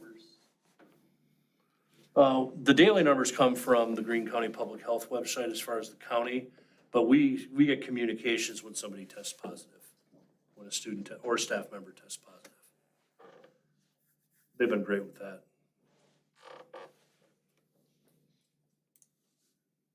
Any other questions or thoughts on this? Otherwise, we would be looking for. I think this is, certainly hard, and we just went through it last year, and that was incredibly hard, and Rick, I really appreciate all of the work you do. I know you were living and breathing this every day last year, and Sam, you as well. And I know you'll continue to do that, so I think it's important to, take your recommendations on what you think is best for our kids, and I'm hearing you guys both say this is the best right now. I also appreciate that it's fluid. Sometimes that makes it more messy, but I also know that sometimes we have to react. And so I appreciate that there's that option to be flexible and to make changes as needed based on the data that we have when we have it.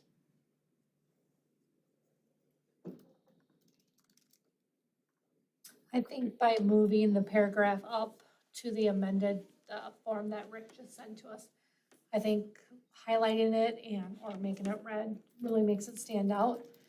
And I feel like it will do more by bringing it up, and I think it looks good. Any other thoughts before board makes a motion? So the motion is to approve the protocols as listed with the one change that we made. By changing the statement about the process by which I'm authorized to make changes. So I think that would be, if someone want to make a motion, it would be a motion to approve the COVID-19 protocols for the 21-22 school year with changes as presented. Yep, exactly. I'll move. Was that Phil? Phil? Second. Motion by Phil, second by Terry, to approve the COVID-19 protocols for the 21-22 school year as amended and presented by administration. By voice vote, all those in favor say aye. Aye. All those opposed, nay. Motion carries. Item F, discussion on the 2021-2022 employee handbook revisions. All right, so last year we only made COVID-19 revisions, and we did that as a separate supplement. This year we wanted to catch up with some changes that we've been talking about over the course of probably the last 2 years. And typically at this time of the year, we would make some handbook revision suggestions, and we have a list of ones we're gonna go through. And Ron's gonna walk us through the ones that are more than just typographical suggestions or, small word changes. We're gonna go through the ones that have a little bit, that actually denote a change to working conditions. And then we're gonna handle everything on the COVID supplement secondly. So Ron, do you wanna walk us through the revisions list as far as the regular employee handbook? Yeah, so there's two documents there, one that kind of tells you which pages we're gonna be talking about, and then the full document where you can scroll to see the exact language. On some of the notes there of the revisions, as Rick said, on page 5 and 36, there's references to our compliance officer becoming Amy Timmerman. We have to have a male and a female compliance officer, and with Terry leaving, Amy's gonna be filling that role, so we won't go to those pages and look at that. And then on page 32, under health insurance, at 30 hours, people become eligible to take our health insurance, and last year in brackets, or in the old version, it said 3 in the brackets, even though the written word was 30, and so there's a 0 added. And nobody ever asked for health insurance after working 3 hours in a week, so. So we'll first jump to page 9, where we added a new second paragraph. Better at going back and forth.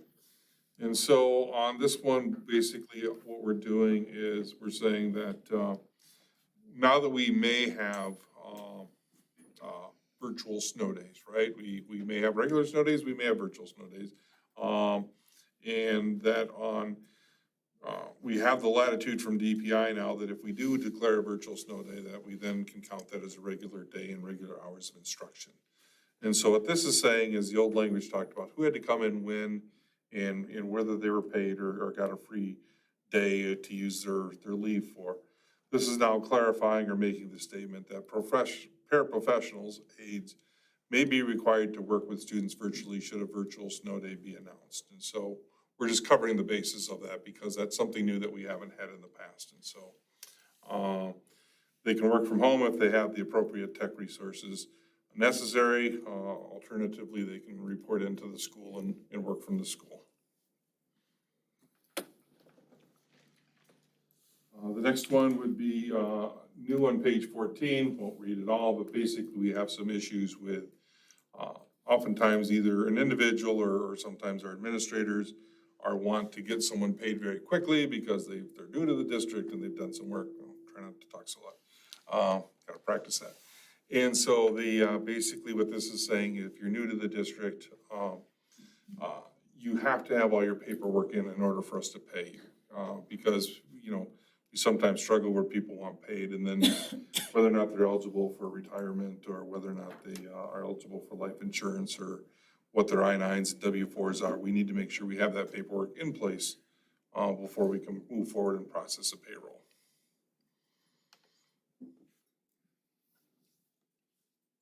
That'll then jump us all the way to page 39.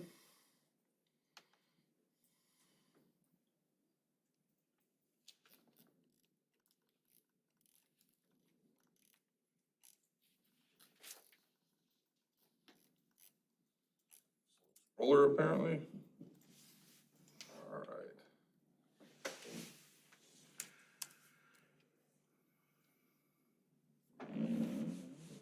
right.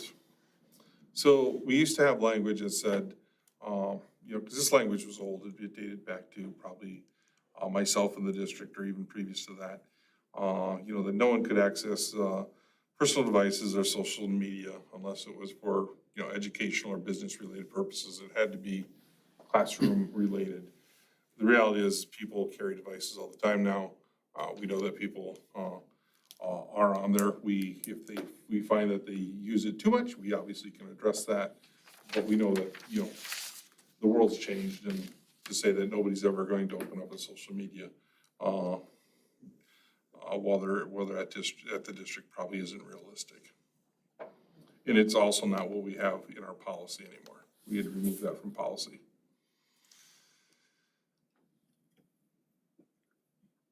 Page 48, the grievance. basically what's captured there in the notes is pretty much what's there, is that we just deleted the reference as to when people can grieve, to delete the reference that nor does it include position elimination due to a reduction in force under policy 3131. That came out of recommendation both from, I believe, our policy folks as well as from our legal folks. And so Rick put those changes in as they directed. Page 52, if you just want to look at that quick. We had, when we do a reduction in force for mass, there used to be a third step in there where we would ask for volunteers. The reality is if we are doing reductions, people are usually aware that we're doing reductions, and if somebody wants to like eliminate themselves from the process, we're still gonna welcome and invite that. The problem was when it was required, there was two issues with it. One, it sometimes created peer pressure of somebody saying, well, individual A should sacrifice themselves or their job for the benefit of somebody younger or newer to the district, right, who might have been more in line to be reduced. And that put some of our employees in a bad position. And the second thing it did was it created more time, you know, because you would go out there and you would do the request for a volunteer. It may or may not happen.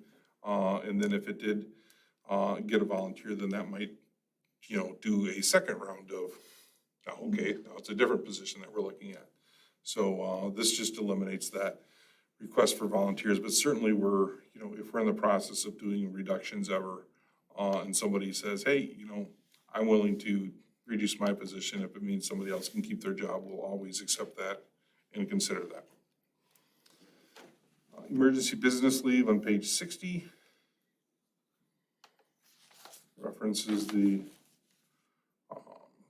should reference the extended amount of days, if I recall correctly off the top of my head. Page 60 is the substitute one, Ron.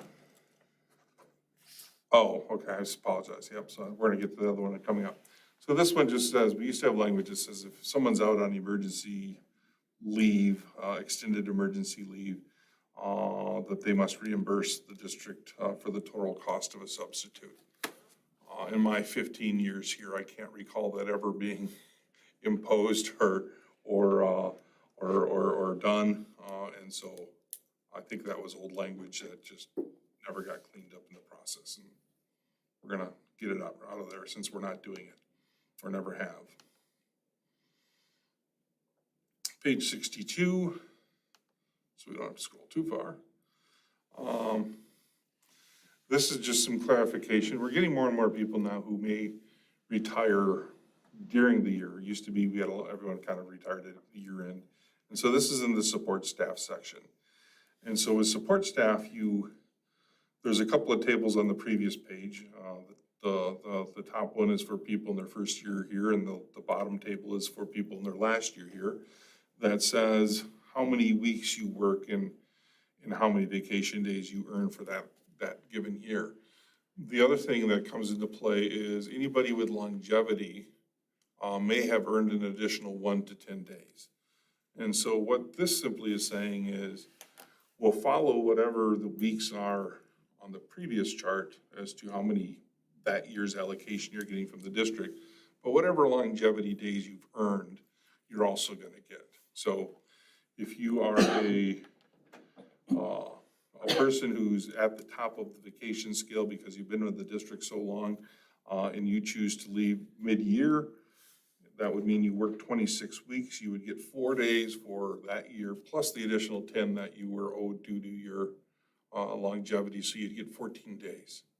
So it's just something every time that comes up, Lisa, Julie, and I always have to look at each other and go, what are we doing? And we just thought that we should make sure that we capture it in the handbook so that everyone understands and knows exactly what we're doing in those situations.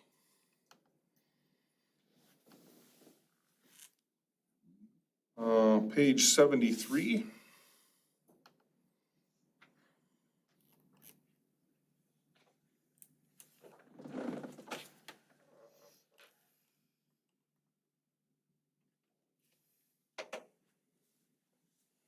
This would be sick leave. What it was is we had an individual bring it forward Teachers are at 12, and obviously they're on a 9-month contract. And so somebody said, you know, exempt staff who are managerial staff are on a 12-year contract. Perhaps should they be more? And so. 12-month contract. Right. I don't know what I misspoke, but yes, 12 months contract. You said 12 years. Okay. So the recommendation would be that they would get 15 days of sick leave. And so again, that was a recommendation that came forward and that we put in place. I just want to make a brief comment about that, board members. I had a board member ask, you know, is there a way we can look at what all the employment groups get for sick leave and vacation and other things like that? So if you look at board docs, I uploaded a very brief comparison on sick leave, vacation, percentage of health, insurance premiums paid, personal leave, and retirement. Kind of a really quick at a glance, so you can kind of compare the groups. And so exempt right now is 12, and what was proposed here that Ron's talking about would be that it would be 15. So. Yeah, I just want to point out that the other year-round are at 12. Teachers are at 12, and I know they don't work year-round, but they also pay 10% of their health and dental, which exempt don't. I just want everybody to see, I asked for that. I just wanted a comparison of everyone there, and so, and our administrations they're at 15, and that's what they're proposing. I just think we should look at that. Yeah, I think that's fair to talk about, and I don't know if it's not a change, whether it's a change or whether, you know, year-round support staff go to 15 and school year support staff go to 12. I mean, there's different ways to look at it, obviously. So, yeah, I think that's something we can discuss once we get through them.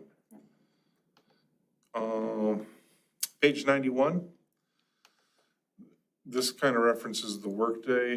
We made some changes to how the workday was during the COVID year, and I think a lot of people, you know, to the quote professional workday for like teaching staff, and because we're up in the teaching staff section now, and so I think we worked on trying to incorporate some of that language in here where, you know, supports a flexible daily schedule, but still requires people to make sure that they're present for before and after school meetings, whether they be for IEPs or other reasons. In that a person cannot use flexibility in one's professional schedule to excuse their presence at these meetings. I think that should say personal schedule, Rick? Which one again? At the end of the second paragraph? Professional staff can. An employee. Oh, no, okay, the second blue paragraph, Yes, you an mean. employee cannot use flexibility in one's personal schedule, I believe it should say, to excuse. That is their correct. presence.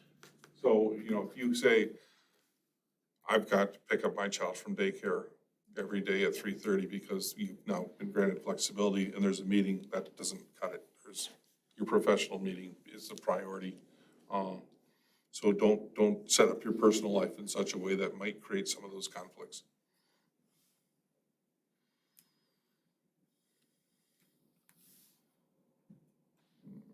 So I look for the next page. I'll let you guys read that. So if you have questions later, we can circle back to that. Page 97 is the other extended leave language, and this is again in the teaching staff section. This talks again for people who want extended emergency leave. We used to allow them to borrow 5 days from the following year. The reality is we're, in our world, in all worlds, but I think in the school world, people are a lot more transitional in their job. And we're running into more and more situations where oftentimes the individuals who may ask for this additional leave and the want to borrow from the following year are sometimes the people who then don't come back the following year. And clawing back those pays is difficult when you've ran the payrolls at the end of the year, and they might make that decision midsummer. So we would just like to get away from the process of borrowing days from the next year's benefit for the current year. I'll just mention that I think we've had, in the 4 years I've been superintendent, I think we've had at least one instance of this every year, in some cases more than one. So we've been left holding the bag on this a few times. And so then the appendixes I won't make you go to, so the three that have been added there is, I'll do the last one first. Under those 1% one, it now references the high school, art display directors. All the other buildings were listed before, for whatever reason, the high school wasn't. And so they all do displays at various buildings within the district, as well as some community displays that they get a 1% extra contract to go do 1% on the activities schedule. And then the 2% one is E for E, the Equity for Everyone advisor. That would place them kind of at the same level as a lot of our other advisor positions, such as GSA, who get some of the minimal advisor pays. That would put them with that line item.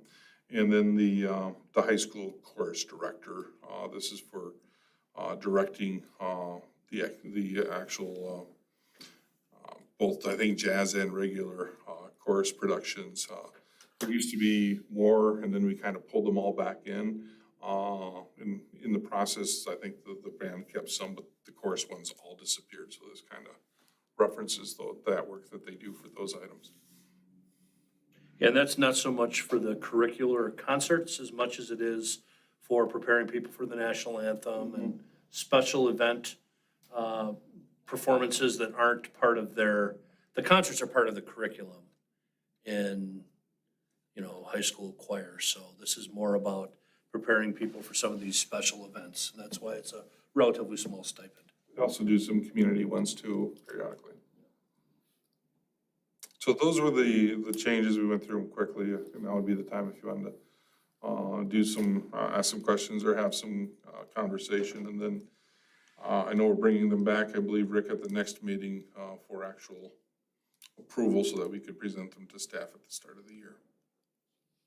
Yeah, certainly, if there's discussion you want to have on these, tonight would be the night to do it, so that we can bring you a final copy that represents the will of the board in general. So we know sick leave. Is there any other ones that jumped out at anybody? Otherwise, we can talk about the sick leave.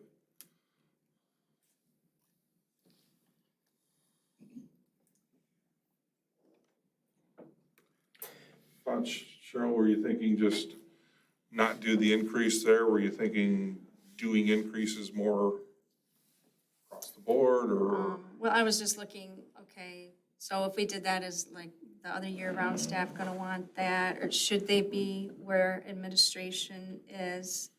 I guess it just, what do other people feel about that? And you can see what their other, if you look at what they pay for insurance, or they don't, or the differences in retirement, if you could look at that and just, I guess, Yeah, so. And see what anybody else thinks. Yeah, it gets tricky with some of those, I didn't open Rick's document, but I mean, like we'll use support staff for example. 9-month support staff get the exact same health benefit as 12-month support staff. And so there's some disequalizing there. I think, 12-month teaching staff work a quarter of the year less than 12-month exempt. So yeah, the exempt are a 0% contribution where the others are 10%. But really, the 9-month people are getting a greater benefit because they're working much less of the year. So there's some nuances in there. So it's plus there's outright job responsibilities, right, that also come into why different areas get different benefits. I think that portions of this would end up being reviewed during the compensation study that we plan to do next year, for retention and hiring and competitive wages. I think the entire compensation package plays into that discussion, which would include these days off, the percentage of health. Would you rather have it remain at 12 until that process runs its course?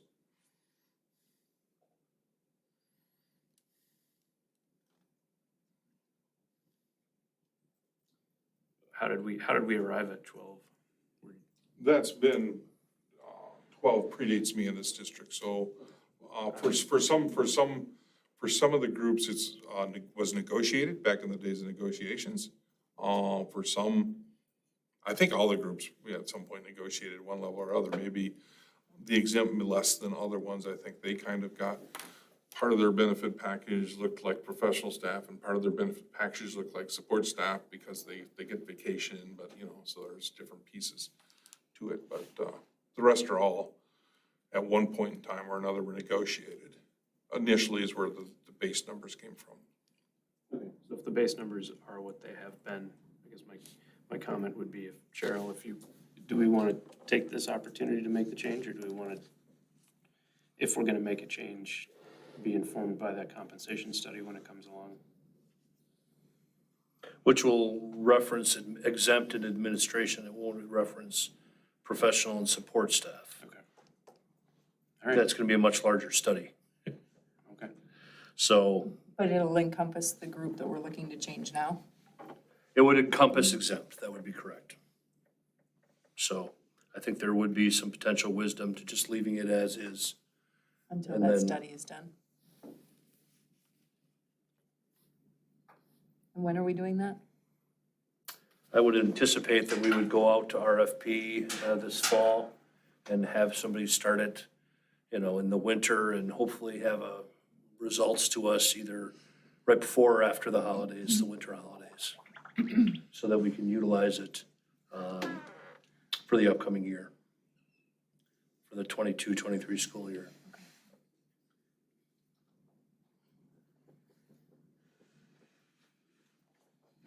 I agree with you then, Rick, if we're doing that, then to. Anybody else? I didn't hear what Cheryl said, sorry. What did you say? I agree with Rick's recommendation to leave it where it is until we do. Until the study's done?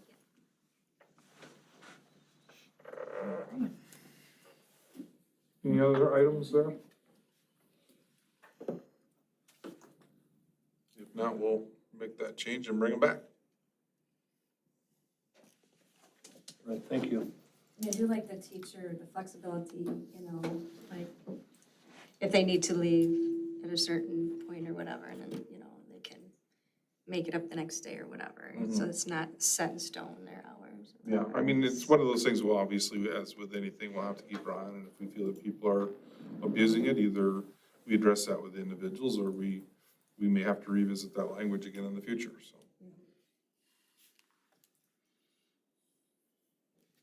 On to item H then, our North Side project update. Do we- Actually, I think we're Supplemental. actually on the Supplemental. COVID-19 supplemental handbook. I'm sorry, Nice try, Cory. Nice try. You were just trying It's all about it, like, yeah, let's do this. Tony's ready to go. Okay, but Ron promises that this one will be brief because we mostly removed items Yeah, from this, here. this will go a little quicker, but it's a little more significant, so I just want to point them out. First paragraph, of the document is, we didn't end up doing temperature checks, in health assessment questionnaires. We did do temperature checks, but eventually we, put that to rest, so we've eliminated that process. The big area of change comes in quarantines.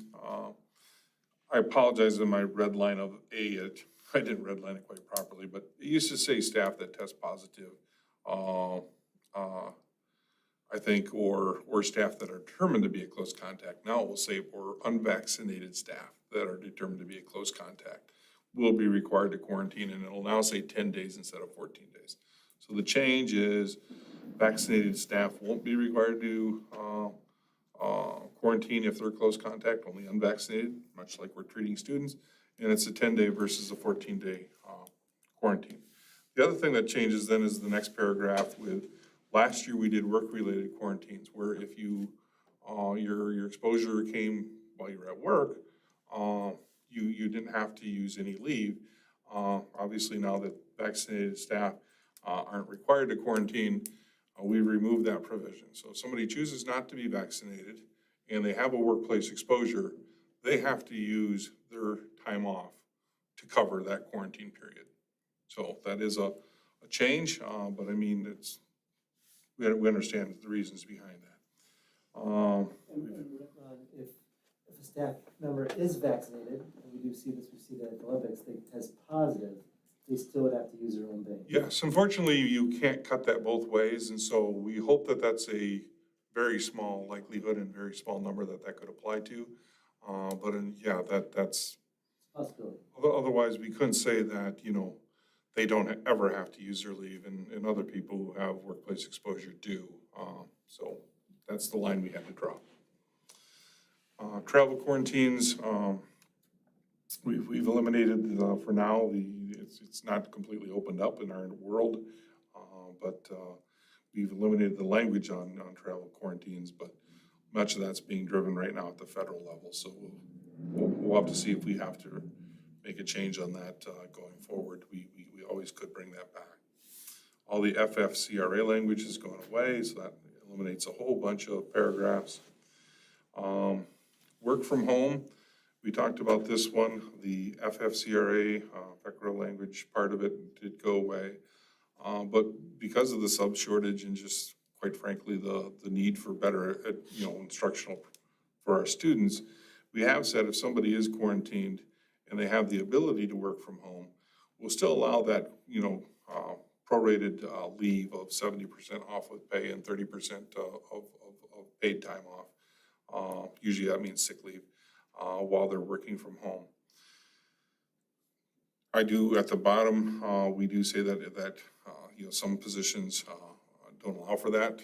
That's predominantly the food service and custodian, where it's tough to kind of do those duties remotely. So I think people understand that, but I would say we're probably going to do the IE custodial food service just so that they understand that. And those are also a couple of, especially food service, are a couple of areas where, unvaccinated staff could quickly lead to the entire food service staff being out, which could quickly lead to us not being able to have either food service and or school. So we want to make sure that, people understand the implications of all that. Teresa, you had a question? So are you thinking they would teach remotely? Like what are they gonna do? Usually they assist the sub in, continuing to develop not only their sub plans, but also that they're coordinating with the kind of co-teaching along with the sub teacher that's in the room, much like they did last year. It won't be live instruction from Right. their home. It'll probably be co-teaching in some way, shape, or form. Unpaid days, we kept the language that says they're allowed up to 10 unpaid days and that we won't impact their benefits if they have those.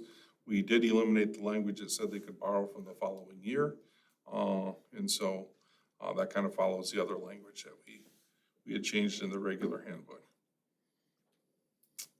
At-risk employees, we still encourage people if they need accommodations to let us know and we'll work with them. We eliminated the language as to what determines high risk, because as we know last year, that evolves over time and changes. Eliminated the paragraph on flexible work schedule because we put that into the regular handbook. We've eliminated all the sections about virtual instruction stipends because we're not going to have that.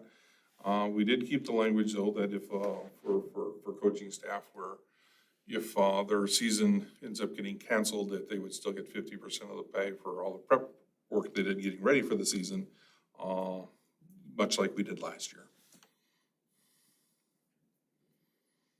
That includes advisors too, because last year we actually had it occur more often with like plays and musicals and such. So, If a staff member thinks he or she has symptoms and wants to get tested during the day, is that allowed? We always let them go immediately to get tested. Now they would take either their sick leave or if they had worked like say part of the day and left like for in the afternoon, we typically not counted that day. It's kind of like a 70-30 day. They've already given us the 70%, right? So more often that's going to be with their own personal physician now that the county's down to one half day of testing a week. So the testing won't be as plentiful at the, county level, so it's probably more likely that they're gonna have to reach out to their Is providers. Medicare still doing them? Yes, but I believe you still have to have an appointment, so you still have to talk to someone to make that happen. Right, but it's easier to get in there, so. Yep. So does anybody have any thoughts or questions on these? Otherwise, we would plan to move these forward August 9th. Or are we planning to include any employees who have not yet been vaccinated in our upcoming clinic for the middle school kids in case they read this and they decide that it's a good idea to be vaccinated, this or other external? New and existing employees, and we'll work off the lists that we had last year. And I'll give an example. I ended up having my vaccination later than our clinics. So I think we're gonna require that people who were vaccinated that weren't part of district vaccinations are gonna have to provide their vaccination cards. If everyone will be assumed unvaccinated unless they provide, verification that they were vaccinated. Because otherwise we can't enforce any of this, Right, yeah, I just wanted to make sure we're facilitating an option for them to get vaccinated if we're gonna be making changes to the handbook from last year so that they have the opportunity to get vaccinated again one more time before they take effect. Yeah, we're working on setting a date. Next Thursday. It's next Thursday. Okay. Date's been set. Thanks. There you go. Breaking news. Any additional questions, comments on the COVID supplemental handbook? All right, now we'll move on to the North Side project update. Okay, Tony. All right, and Tony Buss from CG Schmidt is joining us today, and he's gonna update us on where things are at with the North Side project. So Tony, take it away. Sure, good evening. Last time, do the same kind of structure. I'll talk about the bathrooms first and then the outside. But, last time we talked about the bathrooms, we had two of the areas, the concrete floors poured, two of them yet to go. Same with stud wall framing, so steel studs. We have two of the rooms, or two of the areas framed and two of them to go. So since then, the last 2 weeks, we poured those remaining two slabs, obviously framed the walls up. We've got drywall hanging in about 2.5 of the areas, so we're 62% done, roughly, something like that. Probably be finishing up the third area with drywall over the next day or two, moving to the fourth by later this week.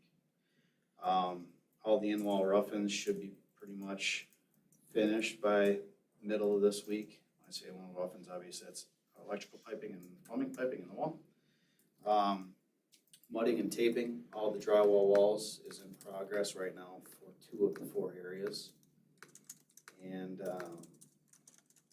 ninth tile is about 95% complete in the first area. It looks really nice, actually. They just grouted the floors, grouted the wall tile today. It looks sharp. They just got one little area to do on one wing, kind of like outside of the bathrooms. And then they'll be moving on to the next wing and just keep jumping around. So it's looking good to see some finishes in there and see that happening. So that's good. Over the next 2 weeks, we'll finish up all the drywall hanging and finishing. We'll be starting some painting work and some ceiling grid work, and we should be almost done with tile in 3 of the 4 areas by the next time we talk. Then we start in finishes. So right about 2 weeks out, we'll be hanging toilets maybe in some areas and dropping some light fixtures into the ceiling grid and things like that. So as far as the bathrooms go, there's some activities that are ahead of schedule, some that are behind. Construction always changes as you go every day. So, but generally speaking, we're right where we need to be. I have no concerns about the end date at this point in time, and things are going as well as expected. Moving on to the exterior then. So last time we talked, we had just installed the water mains and poured the one foundation for the new door going into the water room.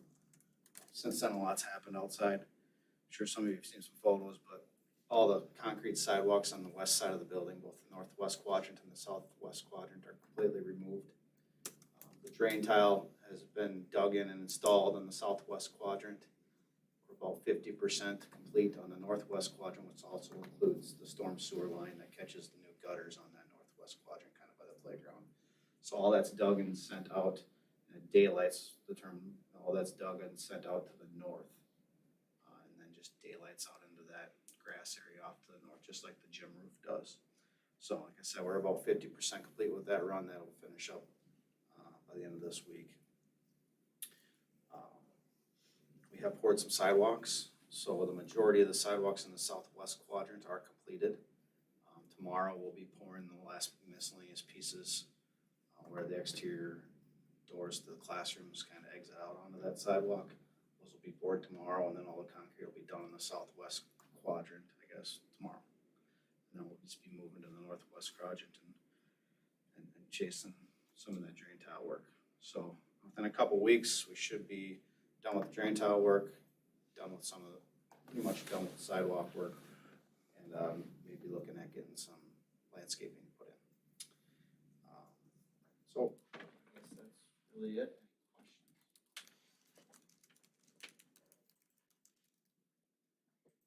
So we're doing Jumpstart at North Side, Amy? No, we're not. Okay, good. No. Just wanted to make sure, any feet through the concrete or bathrooms. And when we said all the elementary schools, we meant the two that aren't under construction. Improvised bathrooms or anything like that? Okay. Put their handprints in the concrete. Exactly. That'd be fun, right? Let them loose. When is the goal to get the project done, the date? This phase? Yes. This phase by school. School or open house? I'm sorry, when's open house? It's next week, Tony. It's Monday, August 24th. I believe it's, is it Wednesday the 25th? It's the second in-service Wednesday's day. the 25th. Yes. I Wednesday's the might have 25th. that on my schedule. I You do, apologize. you do. I talked to my. So that's when we're trying to shoot for having pretty much everything done. So we'll have some areas done earlier than that so that the facilities staff can start cleaning. So 2 of the wings, just if anything that's gonna be down to that wire will probably be just that last area and maybe like some toilet partitions. So it'll be very dust-free at that point. And punch list type activities, small, like very not impactful type things will be happening, we'll be hanging around, but we'll planning to be pretty much wrapped up by that 25th, but we'll be there until the last day right before school. Does that answer your question? Yeah, I just want to make sure it was safe to walk around and all that stuff. We have those dates, we have most of those dates, I know we have first teacher orientation on our schedule, so we're making sure things are the way they need to be for the teacher orientation, the first day of teachers back, all that's in our schedule, and we'll make sure we're, all on the same page for that. Yes, that's, I think, where you probably saw Monday, because on that Tuesday, then teachers start being in the building. Teachers So, start. yeah. So that's why the Monday is your day. Any other questions for Tony relevant to the North Side project? Okay. All right, keep up the good work. Thank you for keeping us informed. Thanks, Tony. All right, move on to item I. We'll discuss Recs 21-22 goals. Well, it feels good to have the articulated goals, because we, as you may recall, we set goals for the 2019-2020 school year. And last year, although there were things that we worked on trying to accomplish, it was pretty evident that COVID-19 mitigation and, operational strategies were going to be the lion's share of what we worked on last year, and that most certainly was the case. But it's at this time of the year that I provide some things that I feel I need to work on for the upcoming year, and the board gives some feedback about, yes, move forward and make that a point of emphasis, or no, don't, and replace it with something else. It is very obvious to me that COVID-19 will still be at the forefront. I think we would all be kidding ourselves if we suggested that that won't be the case. But certainly I felt that this year, at least I wanted to create a list for the board about the things that I think are most critical to be addressed from my perspective. And don't read into the numbers. I'm not ranking them, saying that what's listed as 1 is the most important and then 4 being the least important. They're all important. But ultimately, I just wanted to separate them. So the goals that I'm recommending would be, number 1, helping guide the board in formulating a facilities question addressing the needs of the high school. And at this point, targeting fall of 2022 election. Of course, you know, that's a target. It could potentially change, but I provided some benchmarks for that. And, you know, ultimately trying to get this board that is seated here at this time to decide on what that question might be before the board turns over in April of 2022. So that's a goal that actually mirrors the goal we had for the fall of 2020, almost exactly. But, you know, COVID came up and we decided to delay that facilities question. So this is really actually the 2019-2020 goal, but just the dates have been changed. The second one, you may remember Mr. Medenwalt and Mr. Jackson giving a presentation on redefining ready. Also, you may have seen in the board updates that I enrolled in a rather intensive nationwide program for superintendents on redefining ready. That's being run by the American Association of School Administrators. And I actually have my first webinar for that this week, Thursday. It actually overlaps with another seminar that I'm attending, so I'm gonna try to do my best to do both of them. But ultimately, I'm hoping that the high school administration can work on continuing some of this work in the high school area. I'm hoping that through what I learn, we can get a better sense of how we can incorporate workplace and post-secondary education readiness, further incorporate it and be more purposeful about both the middle and elementary school also. And in doing so, perhaps we are able to continue to move forward in increasing the scope of dual credit and articulated classes at the high school. So that's something that I would like to focus on this upcoming year, and then hopefully each year kind of build on it somewhat. The third thing is I am recommending that we look at the compensation for our administrative and exempt staff. We haven't done a very thorough comparison with that. Now, Ron has Forecast 5 data, and we've looked at that before as a board. For those of you who are new to the board, it's a statistical analysis platform in which a large number of school districts share data.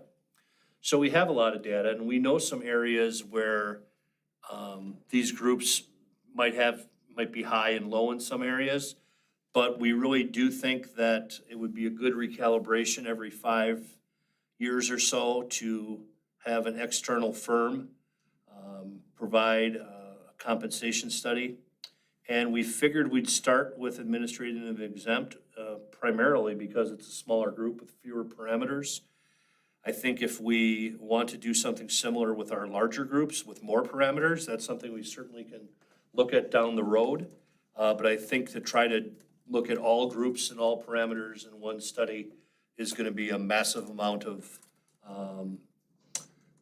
work or a massive amount of information to sift through at one time. So we would do an RFP this fall, reach out to some HR firms to give them the scope of what they would be looking at, and then they would report to the board to have a neutral third party kind of tell us areas in which we're, you know, above market, areas in which we're below market, areas in which we're, you know, comparatively at target, and then also provide some, you know, neutral information on, you know, some things that the district might want to consider moving forward with these areas. And then the last thing is we've been doing some equity work. We have selected and hired an equity trainer for next year. We're going to be working with an individual by the name of Derek Francis, who is out of the Twin Cities and is very upbeat and very positive individual. And he's going to be working with all of our staff in the district 3 times face-to-face next year, along with a number of webinar opportunities that he's going to be working with some smaller groups. And he's also going to work with some of our students. So we're very excited to have him on board and selected. we want to continue to report to the board about the progress that the equity committee is making and progress we're making in trying to advance equity initiatives among our staff and in the district.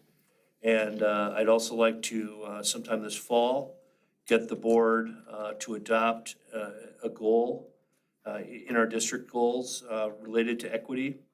I don't think we want to wait until the 22-23 school year, but this is my 5th year. So I do think we are due to revisit our district goals and perhaps have another community forum next school year to update, refine, and perhaps reorganize our district goals.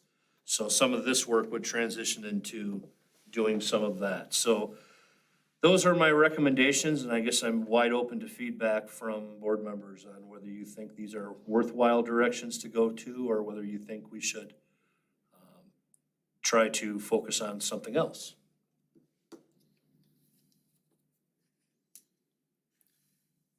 Is this will help you determine your focus? Is that? Yeah, so this is what I've done every year since my first year, is, you may recall, because I know you were part of those conversations, my first year, the board worked to come up with a process by which they would evaluate my effectiveness on an annual basis, and the development of some goals from myself that I would share with the board in July was part of that continuum, so. Here's my input, I guess. I don't know, and maybe it's in this number 2, this redefining ready, but obviously the high school has to be one of the top things that we have to address, getting back the curriculum and excellence that we kind of lost in the past few years. COVID kind of paused everything and kind of delayed things, but we can't lose that focus on getting that back. And maybe that's in part of your number 2. Number 3, I think is good, but I think maybe that's something that Ron could almost lead. But I think one of your focuses should be where you're gonna spend a lot of time and energy. We have a new Abe Lincoln principal. We have a new high school team, Jeremy and a new team. We have a new director of curriculum. We have a new principal at Parkside. You're gonna be spending tons of time providing guidance to this whole new team and new different roles. And to me, that's got to be one of your main focuses. I like the rest of them, but I think that's my concern, is that's got to be one of your primary focuses, in my opinion, is getting this new team of yours on track and and the assistance that they need. But so that's just my feedback.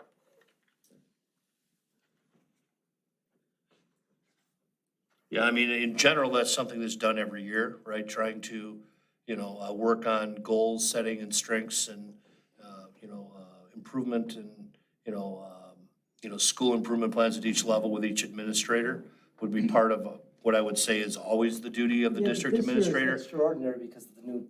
Right, because we have more turnover Yeah. than normal. So I understand what you're saying, and certainly, I think that, that's something I certainly can report to the board on, whether it be a goal or whether it just be a recurrent kind of report, or mechanism on how those things are going. I guess the reason why I say it is, I know you're gonna do it anyways, and I think we should, as part of when we review your efforts, that this would be part of how you review, because we know you're gonna do it anyways, but I think it should be said that the expectations on you are gonna be a lot with this whole new team. Not that they're incapable, I just think that they got new way to gel and how they're gonna work, and I just think that we as a board need to keep that in mind as we go through this year, what Rick has to go through. And maybe we have to provide him more support too, if it needs to be that way. But One comment I want to make about, a compensation study is I really think it's important, actually, that aside from an RFP, I think it's important that our district level administrators are actually not doing that, because I think that that's one area in which people could call into scrutiny. If we're the data collectors and we're the people digging for the information. I think it's fair to write an RFP to indicate what kind of information needs to be dug for. And certainly that would be something that Ron and I would collaborate on anyway. But I always think the objectivity of a third party with something of this nature, I think, is necessary. And I'm not saying not to do that, I'm just saying that have Ron lead that effort with those groups and do whatever. And free up more of your time to focus on the staff and some of these other issues that we need to. That's just my, and again, I trust you to do what you think is best, but that's just my feedback.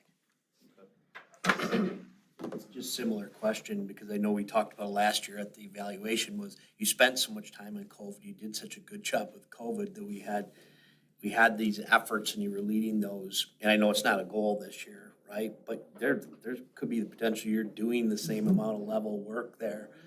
Do we need to have something there again, more to, not to think that you're not gonna lead that, but to provide that as part of it that we can talk about at evaluation time, saying, this took a lot more. Right, that's a very good point. That's a good point. So I'm trying to, I guess, not have you have 10 number one priorities. I don't know how you feel, or if it would help guide us if you have an idea of what like a time frame or a level of effort is over the course of the year. Do you feel like some of these priorities would roll into focus and then roll off again? But I want you to have the time to spend that you feel is adequate to accomplish each one of them. So if you can help us calibrate that, I think Dan had a good point that we want to make sure that you're afforded all the time and opportunity that you need. And if that means one of these goals has to fall off, we'll try to figure that out. But if you can help us calibrate that level of effort to like this list, I think that would be helpful. Okay. Yeah, I mean, certainly I can look at that. I think you do run into, if we add a couple more, let's say we add a COVID goal and add kind of a, leadership goal in which we're putting additional focus and resources into the people in the new positions, right? Whether it be Todd in the curriculum role, our high school administration, Sarah at Abe Lincoln, and even, quite frankly, even Jenna moving to a new building. I mean, I think that is certainly one that to be articulated. My concern is what Rich said is, we add COVID onto that and all of a sudden you've got 6 points of emphasis. And that's a lot to to articulate and report out on, both in the mid-year review and end of the year review, because some of them probably would have to be certainly works in progress. But I think So- at the same time, though, I agree with them, Rick, it's hard for us to make those, you're already working on them. Yeah. Why not give you kudos during your reviews for the things you're doing? And it gives us the opportunity to know it's one of them. You're already gonna do it anyway, but now we can call it out and say, yeah, thanks again for all that you did, because you did it, you're gonna do it anyway. And during the review process, we can also kind of put this in context. The reviews, is it 5 categories? I think it's 5 categories of, you're basically running the district. So I think a lot of the items that we're calling out right now could fall within the evaluation under those categories. So we can make sure that we're recognizing them. But the goals that Rick is putting here will have a special emphasis in that he's got specific benchmarks called out and reports back to the board on his progress. And Versus what COVID-19 might be, or. Yeah, and he'll be looking for, and in order to be a good board for Rick, we need to be able to provide him with feedback on these goals. So if there are 6 of them, then as a board, we have to provide meaningful feedback on these 6 goals to Rick at mid-year, and then at the end as well. So I feel like there are 2 things there. I think there's an expression from the board that we want to recognize those efforts for you, but we also want to make sure that, the number of goals you have is manageable. So I think a little bit of help there. Well, it sounds like there's 2 that have been brought forward thus far, and that would be obviously the management of COVID-19, whatever, as that provides itself. And, I think we can, I certainly think that there can be some goals expressed on, how that goes, and communication and, the ability to adapt and adjust as circumstances warrant. And certainly I also think that, again, we do have, a number of people, nearly half the team is in a different role, either as a different person or in a different role for the upcoming year. So I can articulate and put something together for that we could look at for our next meeting. So I'll make some suggestions and changes. And I don't know if we need to have it on the agenda again, or if you want me just to complete it and, use it through the weekly updates. I guess ultimately it's up to you guys, so.